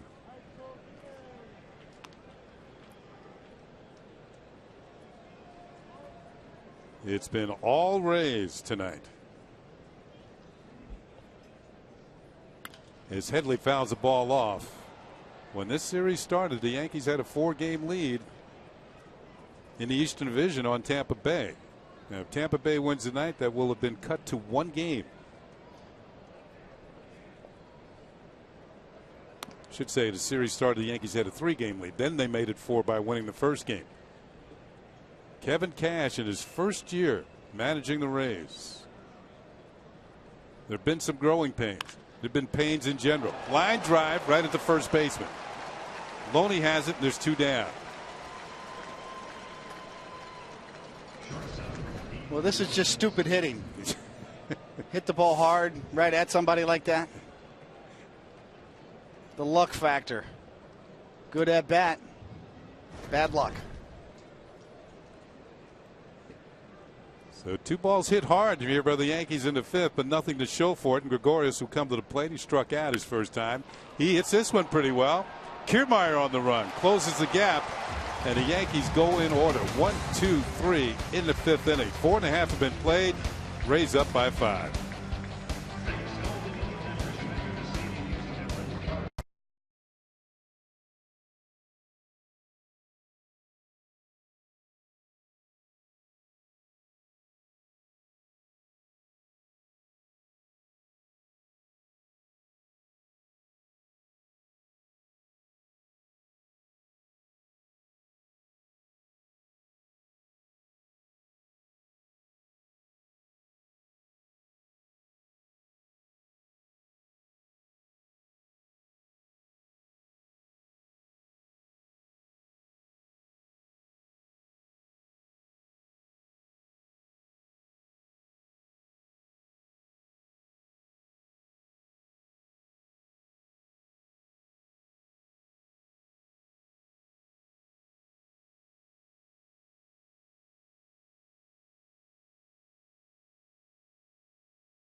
The excitement of Soccer Saturday on Yes returns on May 23rd when NYCFC looks to start a surge up the league standings. Watch New York City FC presented by Etihad Airways returning next Saturday night right here on Yes. Bottom of the 5th, Steven Souza Jr. will lead it off. He's doubled and scored, fly to center. And he'll take the first pitch of the bottom of the 5th inning in there for a called strike. Souza Jr., Longoria, and Loney for the Rays, and they have a 5-run lead.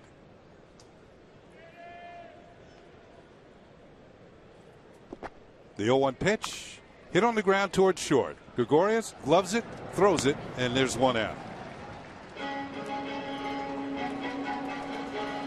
Bigelow T scoreboard. Yankees with just 1 hit as the Rays lead by a score of 5-0.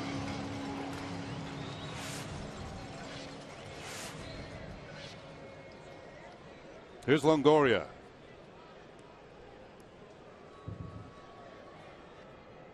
Two for 13 in this series. Fly to right, struck out. He's 0 for 2. Ball 1 as he jackknives out of the way. The Rays with 1 in the first, 3 in the second on the 3-run homer, and they've added 1 more in the 4th. Now we're in the bottom of the 5th. There's a called strike, and it's 1-1 on Longoria.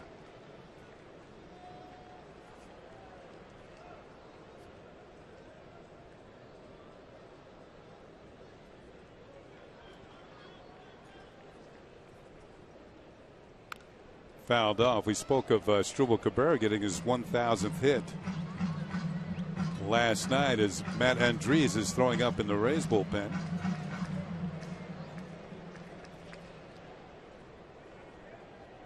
Longoria got his 1,000th hit on May the 5th. Swing and a miss, strike 3. An elevated fastball got him right to the target.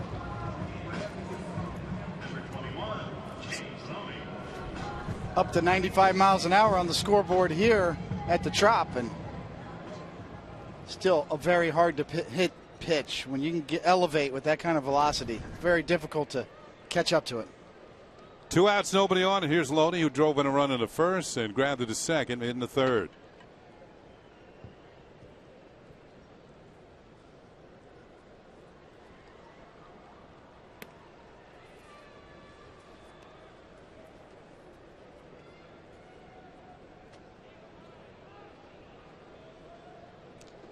You know, we've mentioned that the kind of the sparse crowds that we've had here at Tropicana Field, but they are definitely into their Tampa Bay Lightning of late. There's been a lot of talk about hockey, and now they know who they're going to play. After the Lightning defeated the Canadiens, they were wondering if they're going to play the Capitals or the Rangers. Now they know. Saturday afternoon up at Madison Square Garden, it will be jumping. 2-0 pitch to Loney. That's high, ball 3. 3 balls and no strikes. The Eastern Conference Finals will begin. That'll be 1 o'clock at the Garden.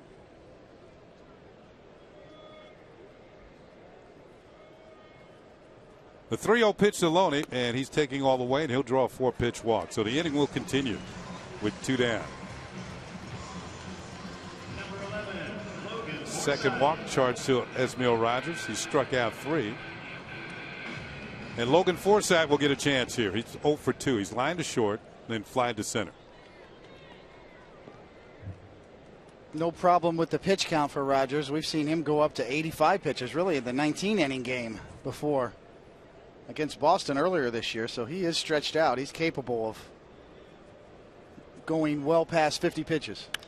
Ball's hit in the air down the right field line. This is near the Rays bullpen. Chris Young will not be able to make the play. Wasn't he the last man out of the pen that night? He was. He was, yeah. He really earned a lot of praise in that particular game. The gutsy performance. Actually had pitched the night before, so back-to-back days, and threw in excess of 80 pitches in the 19-inning game.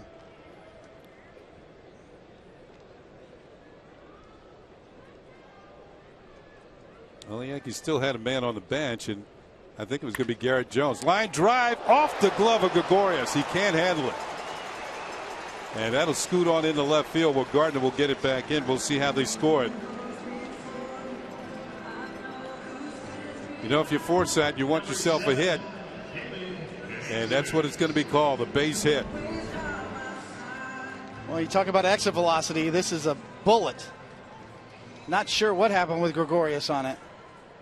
Maybe had a little knuckle on it. And sometimes when you hit the ball right on the screws, there's no spin. And the ball can be unpredictable. Looked like off the thumb of the glove and on into the outfield. Almost dragged him out there. It's a funny thing, a round ball and a round bat, if you hit it squarely, sometimes there's not much spin. Here's DeJesus, who's had a hit and a run scored. He scored last inning. Little chopper to the right side. Perella charges, flips it to Teixeira, and the Rays are going to leave 2 men on here in the 5th inning. So we played 5. Rays up by 5.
Mobile. Rene Rivera on the first pitch from Rogers after the injured Whitley. 3-run homer, and the next time up, an RBI single. So it's the Rene Rivera show so far. T-Mobile game changer. Well, the Rays have gone to the bullpen. Erasmo Ramirez, after 5 innings, allowing no runs and 1 hit, 4 strikeouts and 2 walks, gives way to the right-hander Matt Andriese. We're in the top of the 6th inning. Jose Perella will lead it off for the Yankees. Was a strikeout victim and takes a pitch from Andriese in there for a called strike. Andriese has worked both as a starter and as a bullpen, and there's an 0-1 record. 23 hits in 16 2/3 innings, and opponents are hitting .333. Slider misses, a ball and a strike. It's the way it's gone for the Yankees. It's the 6th inning, and Perella's second at bat of the night.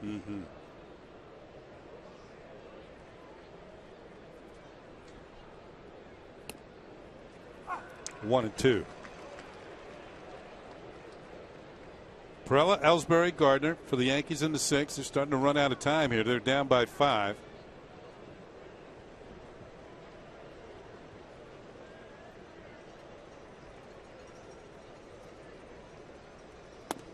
Chased a high fastball and is struck out. Well, let's go to Meredith Marakovich, who has an update on Yankees starter Chase Whitley today. Well, Kenny, not great news in relation to Chase Whitley. David, your instincts were correct. It was, in fact, an elbow issue. The Yankees just announced that he left the game with a right elbow injury. No specifics available right now other than he'll be evaluated by Yankees doctor here in Tampa, Dr. Daniel Murphy, and he'll have an MRI here tomorrow. Well, we hope it is not a major issue for Chase Whitley, that examination. And I'm sure we'll have more news after the Yankees get to Kansas City on his condition. Thanks, Meredith. Of course, Meredith will be on the post-game show with Bob and Jack. And we'll have more updates. The first thing to go for a pitcher with any sort of arm injury is control. His velocity wasn't really down tonight, but his control was off. That changeup he tried to pull down on and threw a wild pitch up really high. Ellsbury's up there. He's got the only Yankee hit, and he got that at his first at bat. He's 1 for 2. Since then, the Yankees have been kept out of the hit column by Erasmo Ramirez and now Matt Andriese. A 1-2 pitch on the way.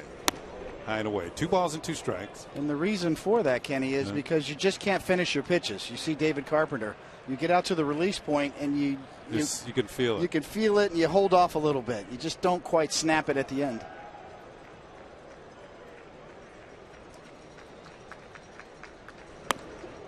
Three and 2 on Ellsbury.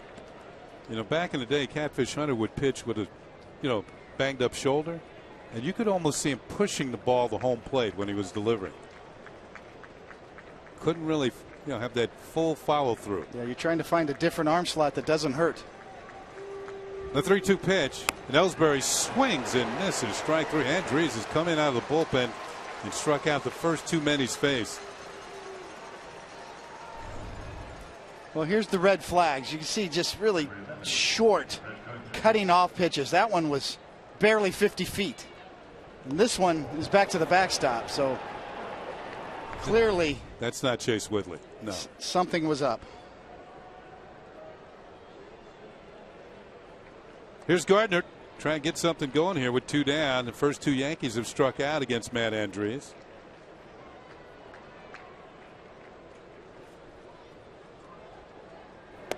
And there is a called strike.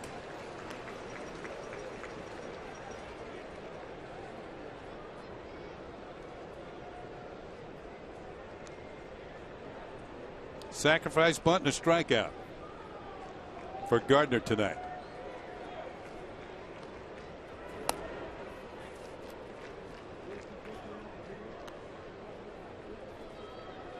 Yankee bullpen is going. Carpenter is up and throwing. There's Merrill Rogers. His night might be over.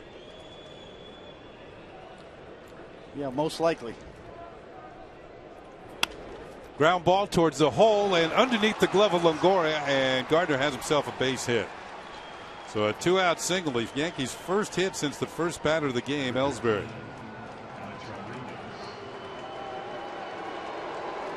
And that'll give Alex Rodriguez a chance here in the 6th inning. Indeed, and we've seen Gardner do this.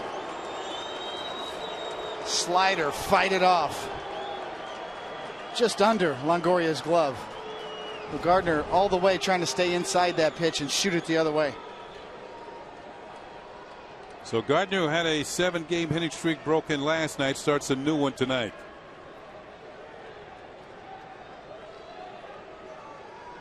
A-Rod is struck out, grounded to short.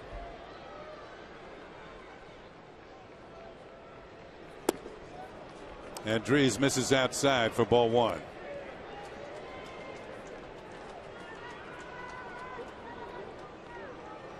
Well, the Yankees in Monday night, their last extra base hit was a home run by Mark Teixeira in the 9th inning. Since then, 20 consecutive singles. Gardner's back.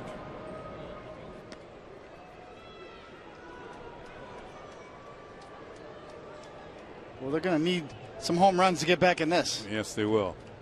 To revert back to opening night here in this series when they hit 5. A couple of 3-run homers and 2 solos.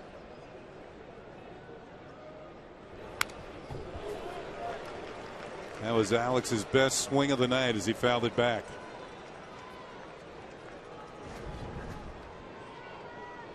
Get another look right here at a hanging slider, and he is all over that.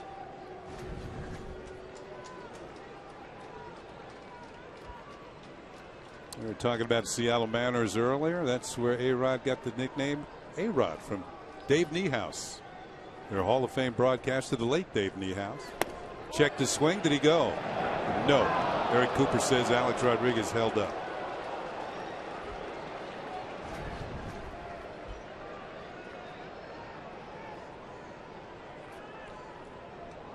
Right away with the check. Get another look down the line. This is what the first base umpire sees. It looks like a check swing to me. And I'm a pitcher. I know that hurts. The 2-1 pitch. This one's hit into left field for a base hit. Gardner around second, on his way to third. A-Rod has a 2-out single, and the Yankees have runners on the corner.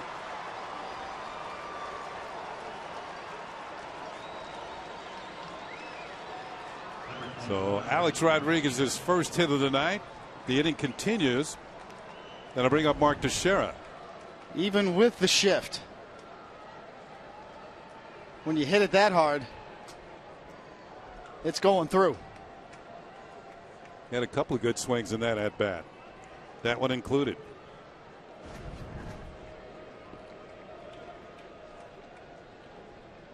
Teixeira tonight is lined out to right center field, deep right center field, and he's drawn a base on balls.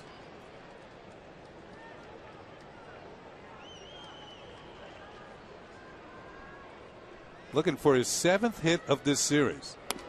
And the first pitch, maybe a little low, maybe a little outside. Ball 1. The Rays bullpen getting busy again.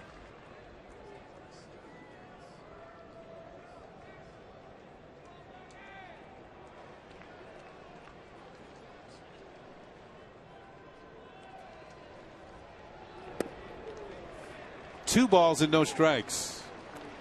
We mentioned for a power hitter, Teixeira, as Brandon Gomes is warming up in a Rays bullpen, Teixeira has actually walked more than he had struck out this year.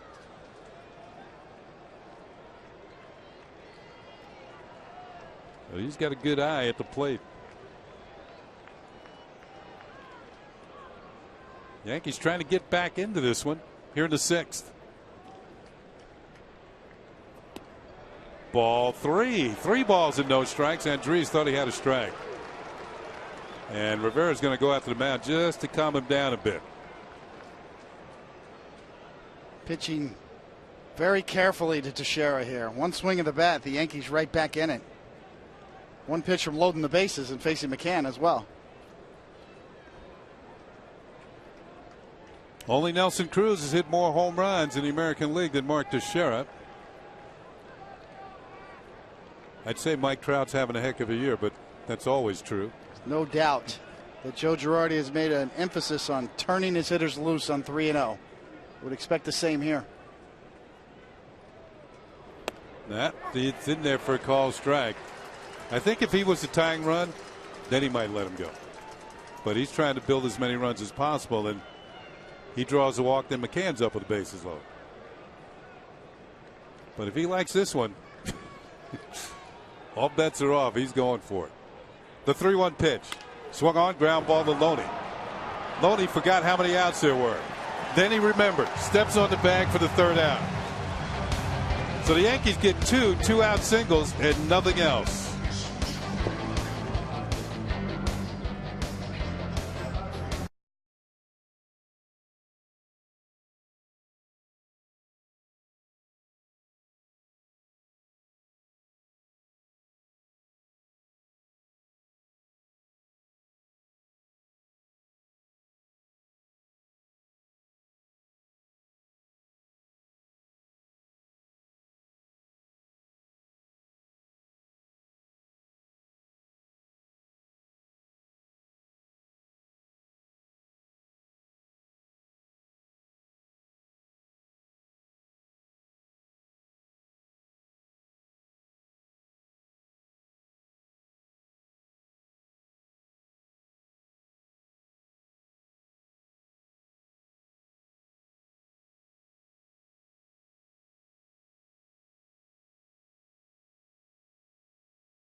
most reliable internet.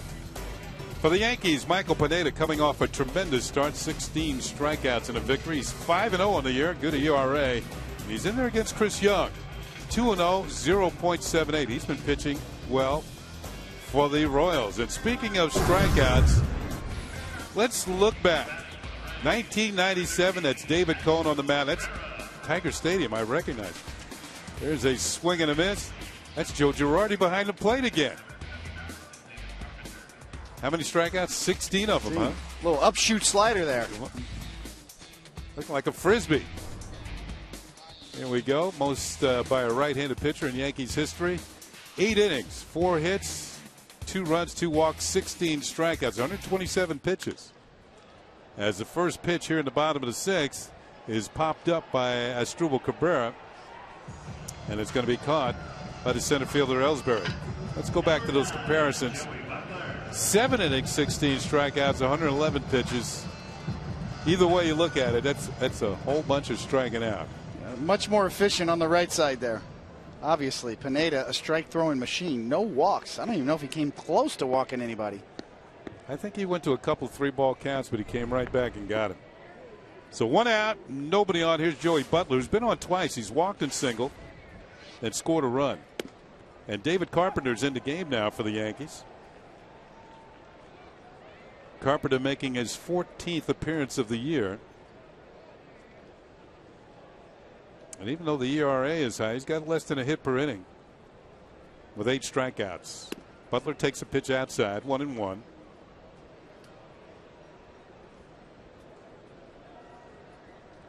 The Rays trying to make it 3 in a row after dropping the first game of the series to the Yankees.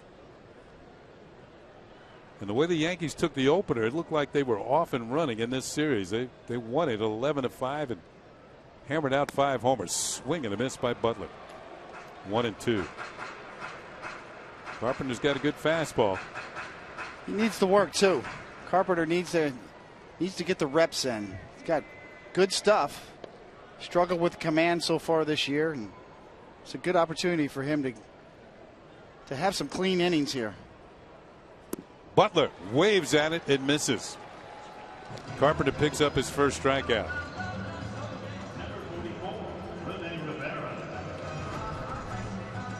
Very good slider. This is what you want to put it when you have a chance to strike out. You put it right there, down and away, missed, expand the strike zone. Easier said than done sometimes. You know, a lot of times in that situation, you try to do that and you overthrow a slider and it ends up hanging out over the middle. Here's Rene Rivera. He's driven in 4 runs tonight. His career high is 5 in a game.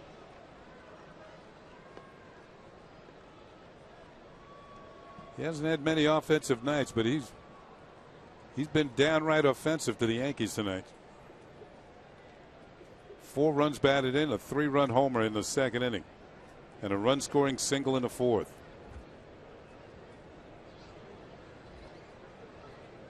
And his defense has certainly played a factor in this series, with throwing out Ellsbury and Gardner. Ball and a strike on the Rays catcher. Didn't go. There've been a lot of appeals tonight. Eric Cooper's been busy over there at first base.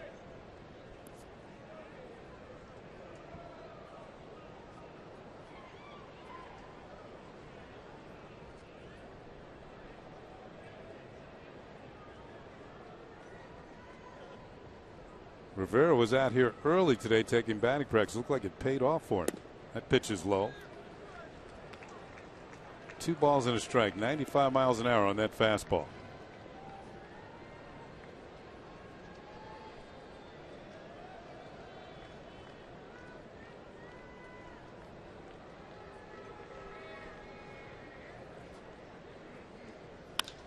Hit hard, and on the stop is Pirela. From his knees, throws, and he gets him. Nice play by the Yankees second baseman, positioned perfectly on the shift, and the Rays go in order. We're going to move to the 7th inning. Pirela from his knees, he gets him.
with MLB.com At Bat, the #1 app for live baseball.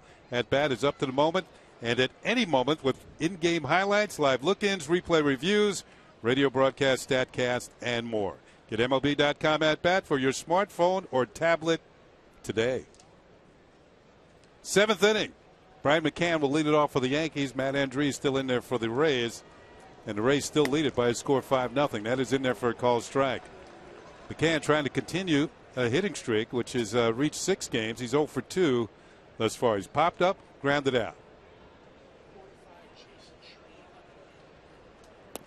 And that is outside. A ball and a strike.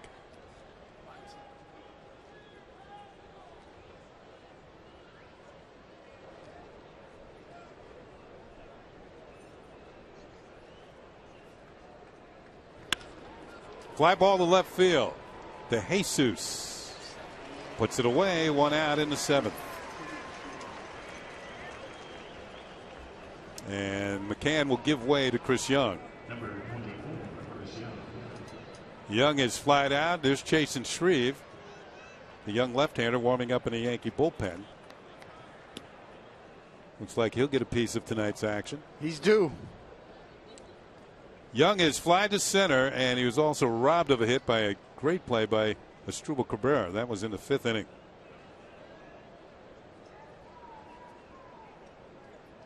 And he's taking all the way, and it's in there for a call strike. Yankees no runs, just 3 hits in the game tonight. 1 for Ellsbury, 1 for Gardner, and 1 for A-Rod. A ball and a strike on Chris Young.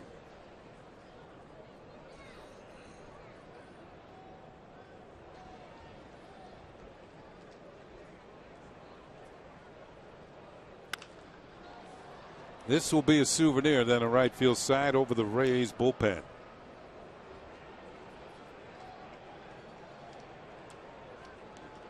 Well, if things don't work out for the Yankees tonight, there's a happy Yankee fan. They got to feel pretty good about their chances tomorrow. With Pineda on the mound, this pitch is fouled off again, 1-2. And the thing about it, when you're a stopper, and you get to a point where your team has lost 3 in a row and they haven't done that in a while, which the Yankees have not done in quite a while. It's your job to stop that sort of thing. The 1-2 pitch. Swing and a miss, strike 3. Andriese now has 3 strikeouts. Andriese has got good stuff. We've seen him up to 95 up the ladder, and this is a good slider. Quick, tight, and in a perfect spot. Good setup by Rene Rivera as well, getting his whole body out there as the target. So 2 outs. Here's Chase Headley, who's walked and lined out, and he hits one in the air to right field for Souza Jr. And looked like he had a problem with the lights. He stays with it, makes the catch, and the Yankees go in order. Time for the 7th inning stretch here at Tropicana Field.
post-game show following the ball game.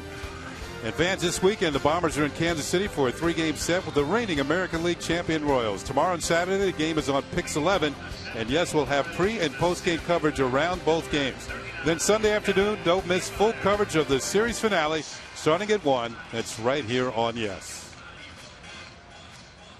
Chasen Shreve comes out of the pen for the 10th time this year. 1-1, 2.19. 12 strikeouts and 12 and a third, and they're only hitting $190 against him. So he's made the most of his opportunities. He has, and earned his stripes early in that 19-inning game as well. Pitched over 3 innings. And he will face Kevin Kiermaier leading it off for the Rays here in the bottom of the 7th, and he swings at the first pitch. And this is down the left field line. Gardner on the run and crashes into the wall. Looks like he's okay. That wall is padded, as that ball ends up as a souvenir. Yeah, you hold your breath. Brett Gardner's so important, and he does have the ability to pull up just enough.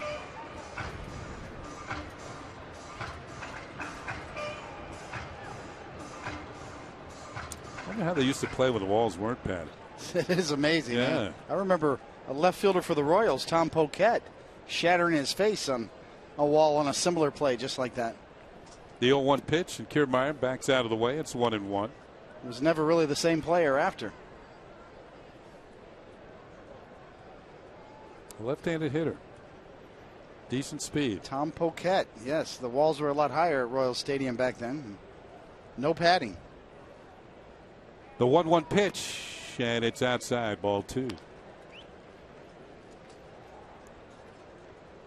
Shreve features a low 90s fastball. He's not one of the blazers out of the Yankee pen, but he has a split change, which is very effective.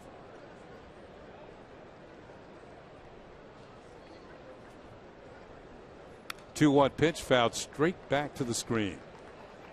Yeah, I talked to Chasen before the game, and he showed me his grip, and it's just a split finger fastball grip, the Roger Craig style grip, which is right outside the 2 seams, as if you were going to throw a 2-seam fastball with the seams and just spread your fingers gently right outside those seams and move your thumb up on the side. And that is a split fingered fastball. Now, what we saw from Nathan Eovaldi the other night was more of a true fork ball. He really splits his fingers wider, jams the ball in there, and we saw the fork ball from Eovaldi sailing a little bit. Swing and a miss, strike 3. That might have been the split change. That's it right there. That's the way Roger Craig taught it. The San Francisco Giants manager was famous for the splitter and teaching the splitter, and that's just a basic split finger fastball is what it is. Right outside the 2 seams, you see the thumb on the side. That is just a split finger fastball. It's got rotation. It looks like a fastball, dives at the end at 84 miles an hour. So 1 up and 1 down. Kiermaier is now 0 for 3 with a walk, and it'll bring up Steven Souza Jr., who doubled and scored back in the first inning. And lines one down the left field line. This might be another extra base hit. Rounding first, he can fly, and he's in with a double. His 2nd of the ball game. He now has 6 on the year.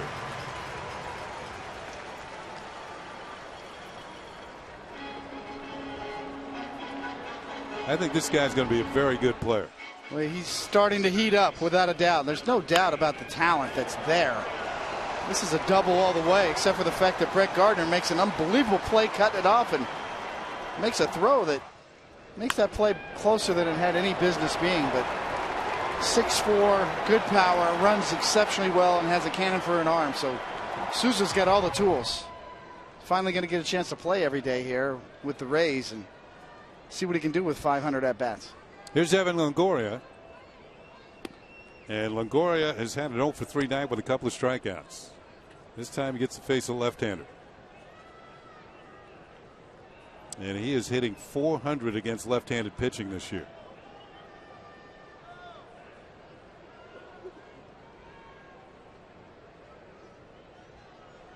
One out, 1 on. We're in the bottom of the 7th.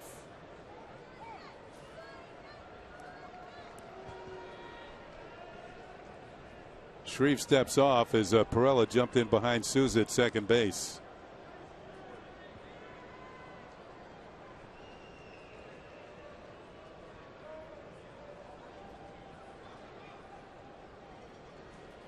Looked like Souza trying to get a walk-in lead with 1 out, maybe think about stealing third.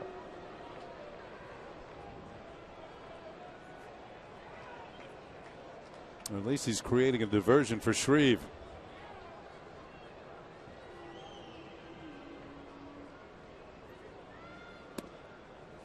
Two balls and no strikes to Longoria. There's a base open, a left-hander on deck.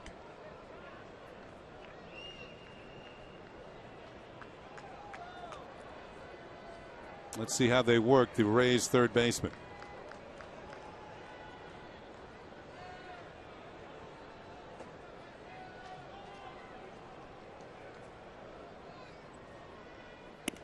Way outside, ball 3.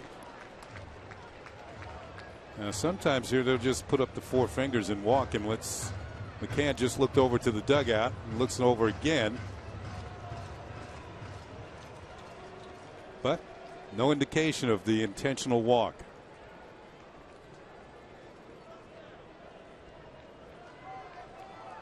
I got a feel that Longoria is swinging here if he likes it.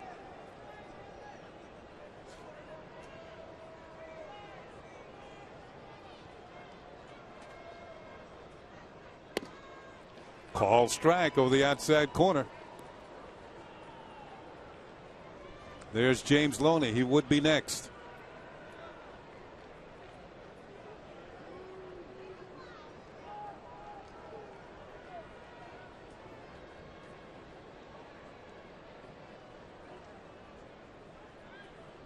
Here's your 3-1 pitch.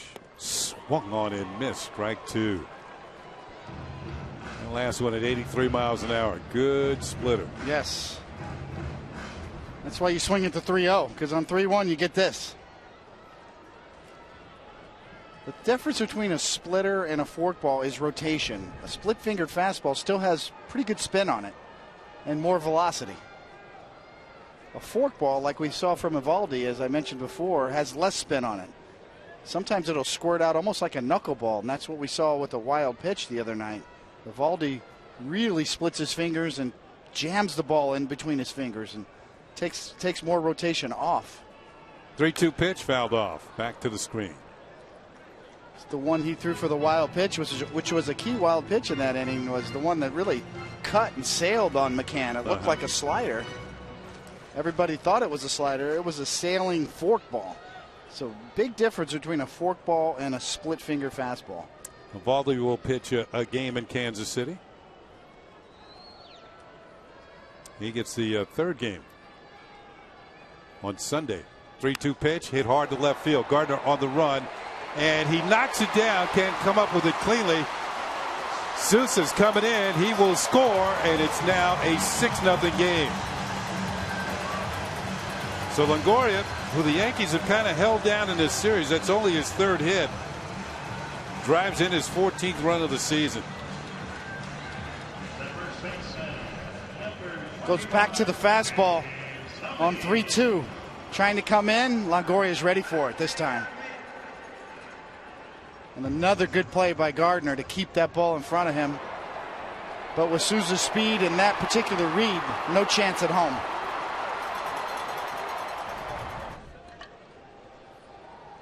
So now the Rays have a 6-0 lead. Loney's at the plate with a man on first and 1 out. Hit in the air to left field. Gardner on the run again. Still coming on, and he can't make the catch here, but he makes a tremendous play to come up with it on a hop. So Loney bloops one in down the line, and the Rays have had 3 consecutive hits with 1 out. These don't show up in the box score. It won't show up in the defensive metrics, but Gardner has had one incredible rangy inning with nothing to show for it. I'll tell you, there's a lot of left fielders this would have gotten by, and the merry-go-round would have started. But Brett Gardner concentrates, catches the ball in a hop while he's diving. Here's Forsythe with 2 on and 1 out. And the pitch is outside for ball 1. Jeez, what a ball player Brett Gardner is, you know, man. All around. Just fun to watch. Looks like he needs a breather out there. He's been working hard this inning. In the dirt, knocked down, no advance.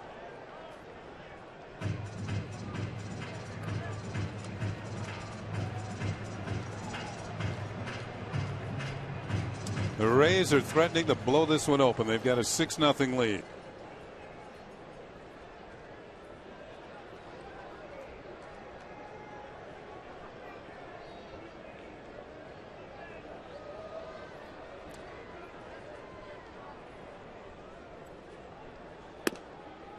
Three balls and no strikes.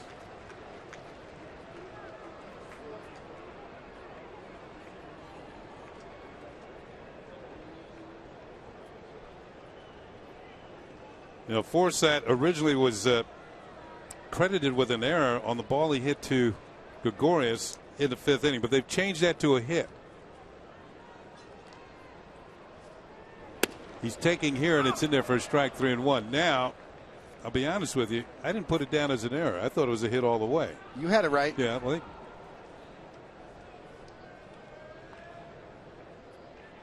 that's the way you save on whiteout. Yeah, well, he is the new Yankee killer so far this year. And he's got it. He has a hitter's count right here. 3-1 pitch, and he hits a high fly ball to center field. Longoria is tagging at second. He's going to try for third. Here comes the throw, and he is safe. Just ahead of the tag by Chase Headley. Both runners move up 90 feet. Well, that's the key. Ellsbury thinks he's got a shot. All or nothing, because nothing means, as Kenny said, both runners score, or both runners move into scoring position. Here's a good overhead look. Now watch, he's going to keep the right arm on the base. Actually uses it as an anchor to stop the slide. Throw was right on the money. Pinch hitter will be Brandon Guyer. He's going to hit for David DeJesus. So a right-handed hitter against the lefty, and Guyer will stay in and play defense. 2 outs, 2 on, and the first pitch is a little inside for ball 1. We take a look at this one on Yes Mo, brought to you by your Mercedes-Benz Tri-State dealer.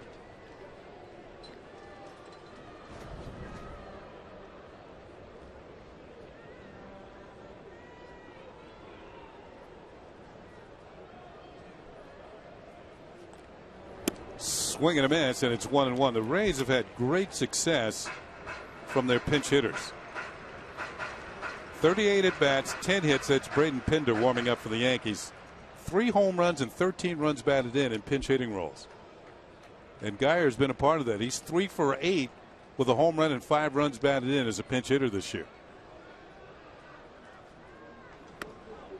That was a weak swing and a miss, strike 2.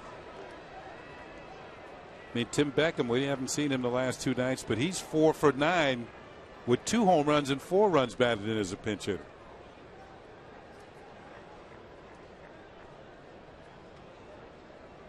Shreve ahead on the count, 1-2 on Guyer, the pinch hitter. And he fouls one back just to our right. The count remains 1-2.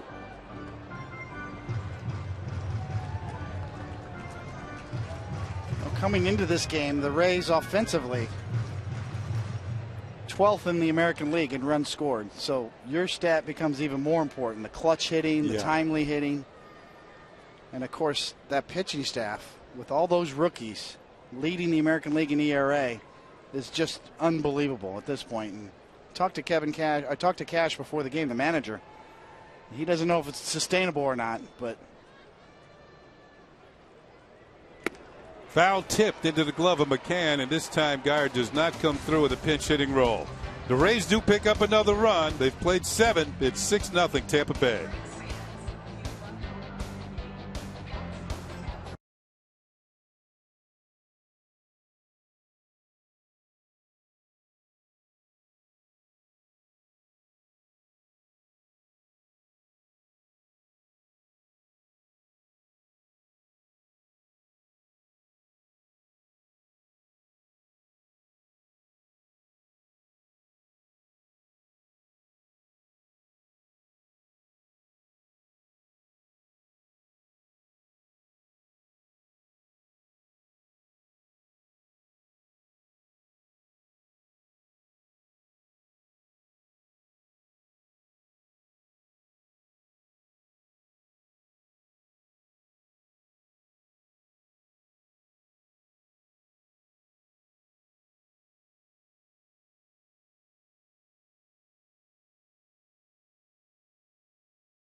you can see it, the Rays lead 6-0. The Yankees only with 3 hits. Rene Rivera had a big night, 2 for 3 at a home run. He also had an RBI single. He's driven in 4. Loney and Longoria, each with an RBI single. And Erasmo started the game, went 5 innings, 1 hit, no runs, 2 walks and 4 strikeouts. Brandon Guyer is now in left field. He takes over defensively for David DeJesus after pinch hitting for him. Didi Gregorius will lead it off, and he takes the first pitch from Matt Andriese. It's in there for a call strike. We're in the 8th inning. 0 for 2 tonight with a strikeout and a line out to center. Swing and a miss, and it's strike 2. On our Hyundai scoreboard, it is 6-0 Rays, as they're attempting to take 3 out of 4 the hard way. They dropped the first one, and now it looks like they're going to storm back. Take 3 in a row. Pitches line foul. And that is unless the Yankees get it together here in the 8th and 9th.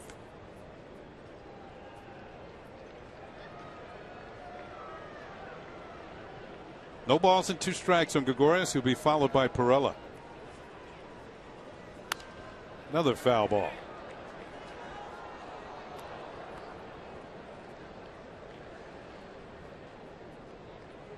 Nobody warming up in the Rays bullpen, so it appears that Andriese has the 8th inning here at least.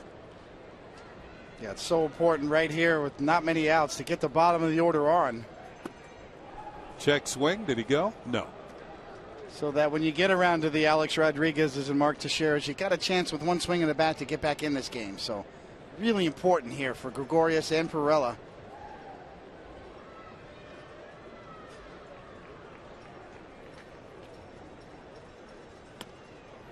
Two balls and 2 strikes. He wouldn't chase. Doesn't get any easier after this. The American League champions, the Royals, loom over the weekend, and then an off day, and then you got to go to Washington and face Bryce Harper and company. The next 5 games on the road, not easy. 2-2 pitch. Line drive right at Forsythe, and there's 1 out. Yeah, the Nationals are starting to get it together. Well, we got the paid attendance for tonight, 11,977. And that is the largest of the 4 crowds in this series. See, nowadays you got 2 hitting coaches by your manager, and Alan Cockrell and Jeff Pentland. Little roller towards the left side. Longoria cuts it off, throws the first, and there's 2 down. Perella's now 0 for 3. Not much you could say. I mean, both of them have done a great job. This Yankee offense has been so good. As Kenny said, you bang out 5 home runs here in the first game, and since then, nothing. Well, base hits, all singles. Leave you scratching your head. I think the longer you hang around baseball, you know, you see some strange things and some strange trends. And as Ellsbury's up there 1 for 3. Say to yourself, how is this happening? You try not to make excuses. You know, the Yankees are very accountable. You know, they have hit every hard ball they've hit tonight's been at somebody. Headley's had a couple line drives, scorched right at him. McCann. That's baseball, right? Yeah. You just the luck factor, the ebbs and flows of baseball, the long season, the bloopers that fall in, the line drives that get caught. 2-0 pitch, and it's lifted foul.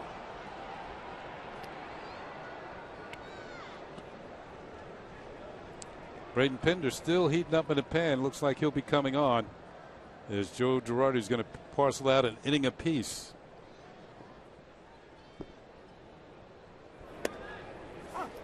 Two and 2 to Ellsbury. It'd be interesting to see what move the Yankees make to replace the injured Chase Whitley. Yeah. Obviously, Chris Capuano is ready to go in the next start. Hit hard, and Ellsbury has another hit. He's got 2 tonight.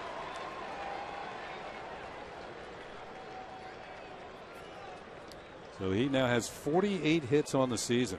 And once again, right back up the middle.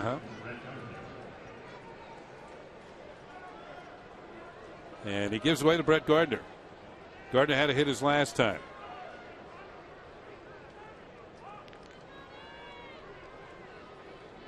So these two have been on base 3 times tonight. So easy to give up in these type of games. You know, when you're on the bench, what you're saying is just give us a chance. Get on base. Somebody might hit a homer. Next thing you know, you can cut this lead in half. And before you know it, you're into the bullpen, and who knows? Good teams keep fighting.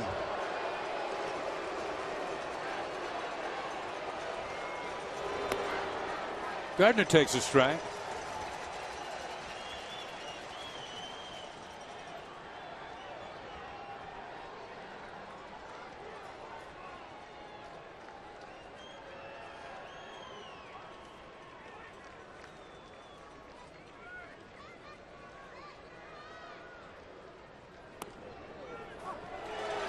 Good movement on that fastball, sinking away from Gardner, but it was high enough and it hit the corner. Side view, very close. Looks like it came across right in the middle of the front kneecap.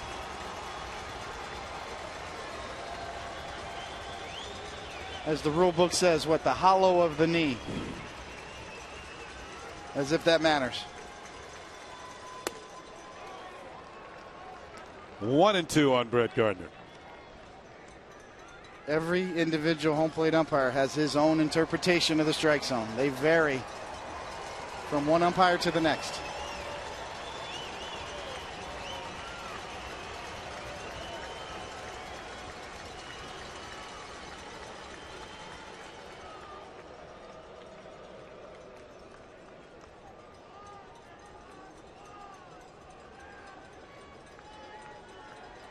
We saw Andres earlier this year in a starting role against the Yankees.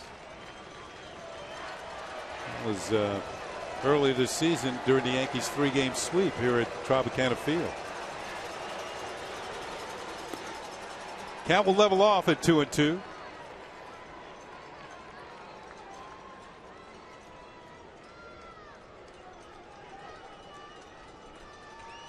We're in the top half of the 8th inning. And the Rays have limited the Yankees to 4 hits. Alex Rodriguez is on deck.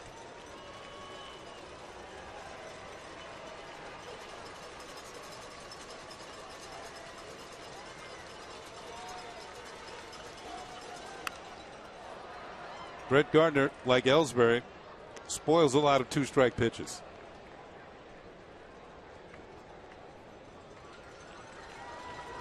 As of the other day in this series, Ellsbury was leading the league and fouled off 2-strike pitches.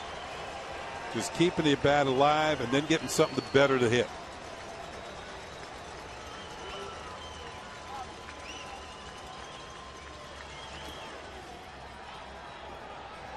Rivera can't find it, but it was right at his feet, and Ellsbury will move down to second.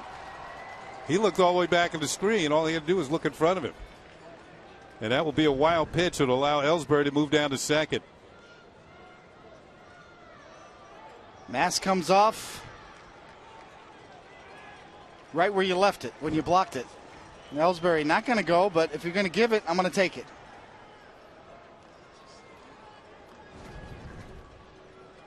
And now Rivera's going to go out and talk to Andres. So the count is full on Gardner. Ellsbury now in scoring position.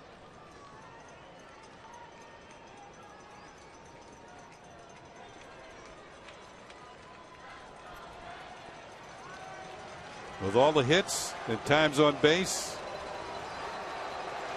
he is up there in run scoring among the leaders. The 3-2 pitch. This is going to make the seats. Andres with a good fastball in on the inside corner. The Brett Gardner.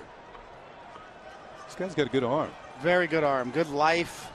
Good tight little slider. Great at bat from Gardner here. Down 6-0 in this game here, fighting to get on base, to get A-Rod to the plate.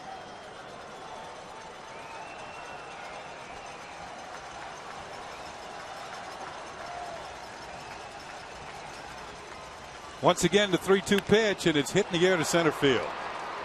Kiermaier calls for it, makes the catch, and the Yankees leave Ellsbury at second base.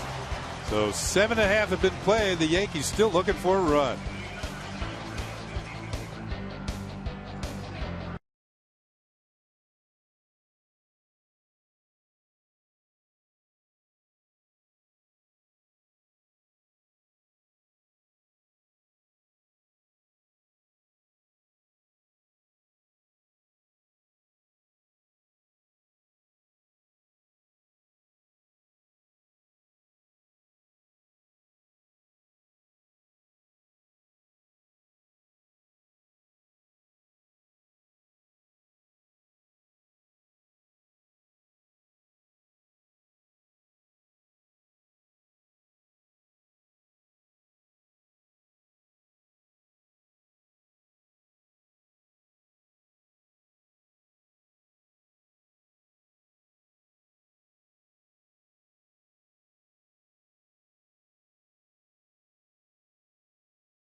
The key plays.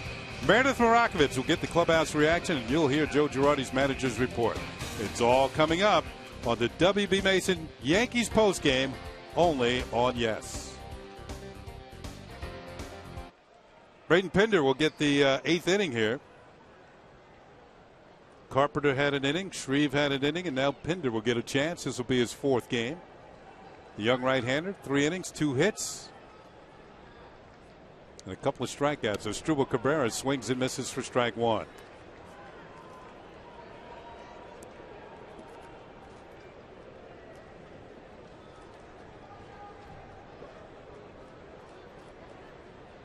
So Brandon Pender trying to set the Rays down here in the 8th, give the Yankees a chance in the 9th. Pitch is hit in the air to center field. Should be an easy play for Ellsbury. And Pender has out number 1.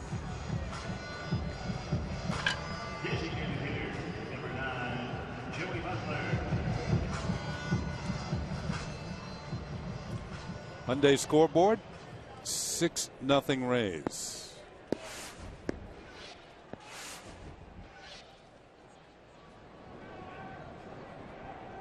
This game took a weird turn when Chase Whitley walked off the mound with an elbow injury, and Esmil Rogers came in, and the first pitch was a 3-run home run over the center field wall.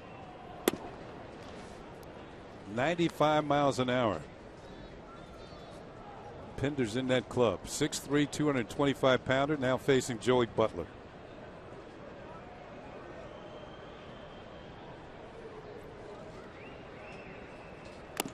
Foul tipped into a glove. Yet another 95-mile-an-hour heater.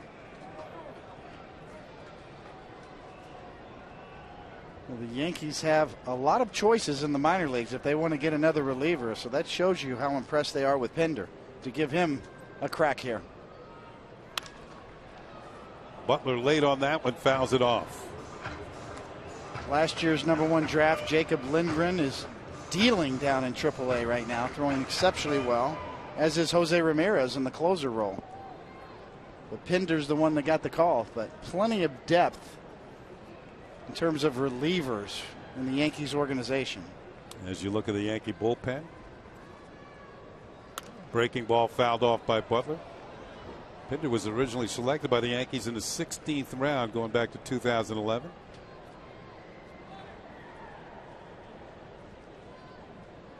.135 games in the minors coming into this year. He had an ERA of 2.96. And it struck out 214 and 213 innings. So a strikeout per inning as Butler fouls another ball off. Several of the young Yankees had great spring trainings. Really opened up a lot of eyes, both on the pitching and hitting side. Nick Rumbelow had a great spring. Strikeout artist. High in the air down the right field side. Is it fair? Foul? It's going to be Young, and it's going to be in foul territory. 2 down. So Butler back to the bench with a 1-for-3 night and a run scored. And they'll bring up the hitting hero for the Rays tonight. You heard David Cohen mention that 3-run homer. It was hit by this man, Rene Rivera. That was back in the second inning. After 2 fly ball outs, a couple of walks, and then a 3-run homer as Esmiel Rogers came in relief of Chase Whitley, who was forced to leave the game with an elbow injury. And Rivera takes a pitch for a strike. And for good measure, Rivera had a run-scoring single in the 4th inning. So he's had a 2-for-3 night. Player of the game right now.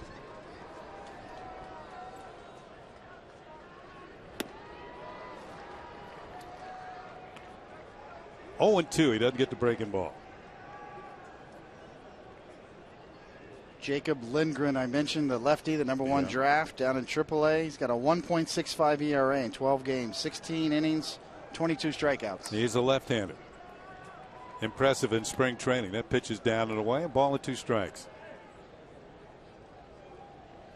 You get the feeling with him, it's more of when the Yankees are ready for him than when he's ready. He's ready. Some guys are like that in AAA. You got to wait for your turn, wait for your spot. 1-2 pitch, and it's upstairs. 2-2.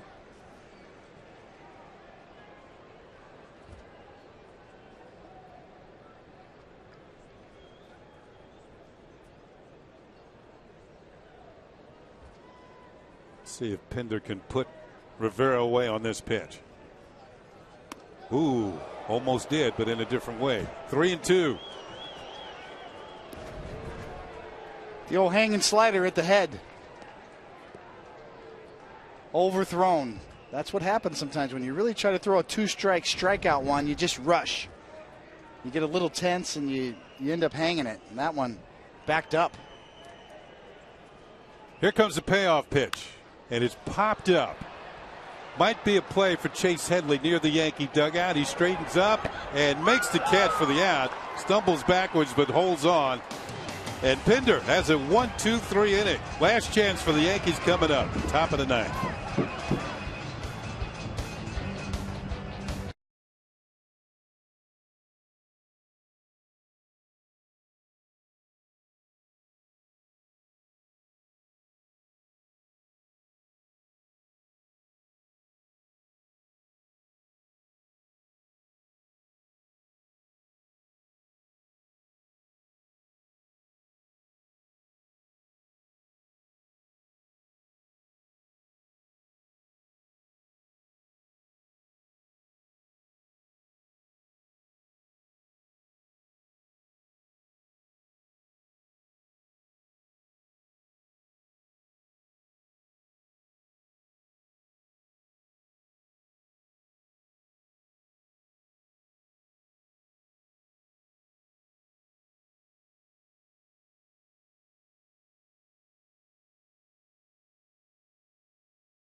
Last chance for the Yankees, top of the ninth. Alex Rodriguez will lead it off, followed by Mark Teixeira and Brian McCann. Matt Andrees still in there. And if he can get through this inning and hold on, he would get a save. A 4-inning save in relief of Erasmo Ramirez. Here's the pitch. And A-Rod fouls a slider back for strike one. Somewhere in Colorado, Goose Gossage is smiling. A-Rod had a base hit his last time up. He's 1 for 3. Yankees with just 4 hits on the night. And the top 3 hitters have them. Ball is hit high in the air to right field. Steven Souza going back to the wall. This one is gone. A home run for Alex Rodriguez. And it's a 6-1 ball game. Well, that'll take away the shutout as the Yankees are on the board here at the top of the ninth. For Alex, his 9th home run of the year. And his 2nd hit of the ball game. Well, this is the swing they've been looking for. The problem is there's nobody on base. But nonetheless, Alex continues to show tremendous bat speed and power the other way, halfway up the stands. Against the traffic. Here's Teixeira.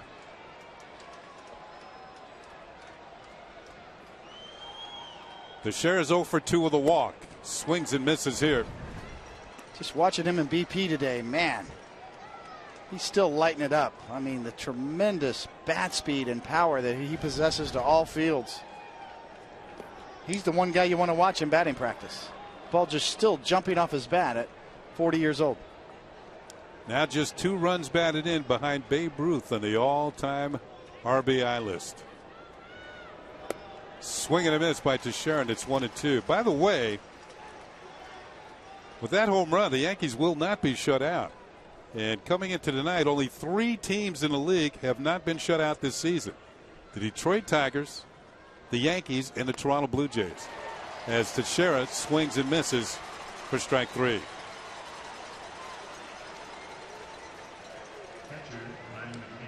And with that home run, the Yankees' non-extra base streak is broken. They had 22 singles in a row until Alex just went in the seats. Here's McCann. So maybe that'll start to swing the tide as the Yankees head to Kansas City. That pitch is outside, ball 1. Yeah, you remember back in the preseason, everybody was trying to figure out what Alex Rodriguez is going to do, projections, what are his numbers going to be. Well, I think everybody's revising right now. Yeah. Middle of May, and he's got 9 homers. Pitch is fouled off by McCann. And as a full-time DH, you know, he made this point to me and during batting practice. He's now thinking 140 games. Where he came in thinking maybe 100 games this year, didn't know what to expect. McCann lines one to left field. Geyer is there, and he makes the catch for out number 2. So the Yankees are down to their last out. And it appears the McCann 6-game hitting streak is over.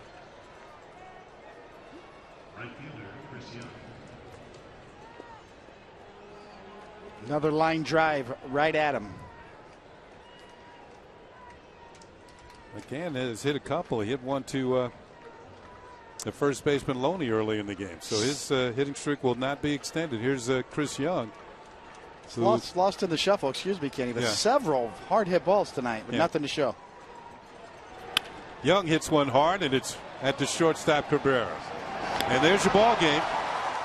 The Yankees pick up a run on the home run by Alex Rodriguez. Matt Andrees will pick up the save. The Rays, after dropping the first game of this series, and they got hammered by the Yankees 11-5, they come back and win the next 3 and take the series from the Yankees 3 games out of 4. Andrees will give up the homer, but he will get a save as the Rays win this one by a score of 6-1. We'll be back with more from Tropicana Field as the Yankees will make their way to Kansas City next.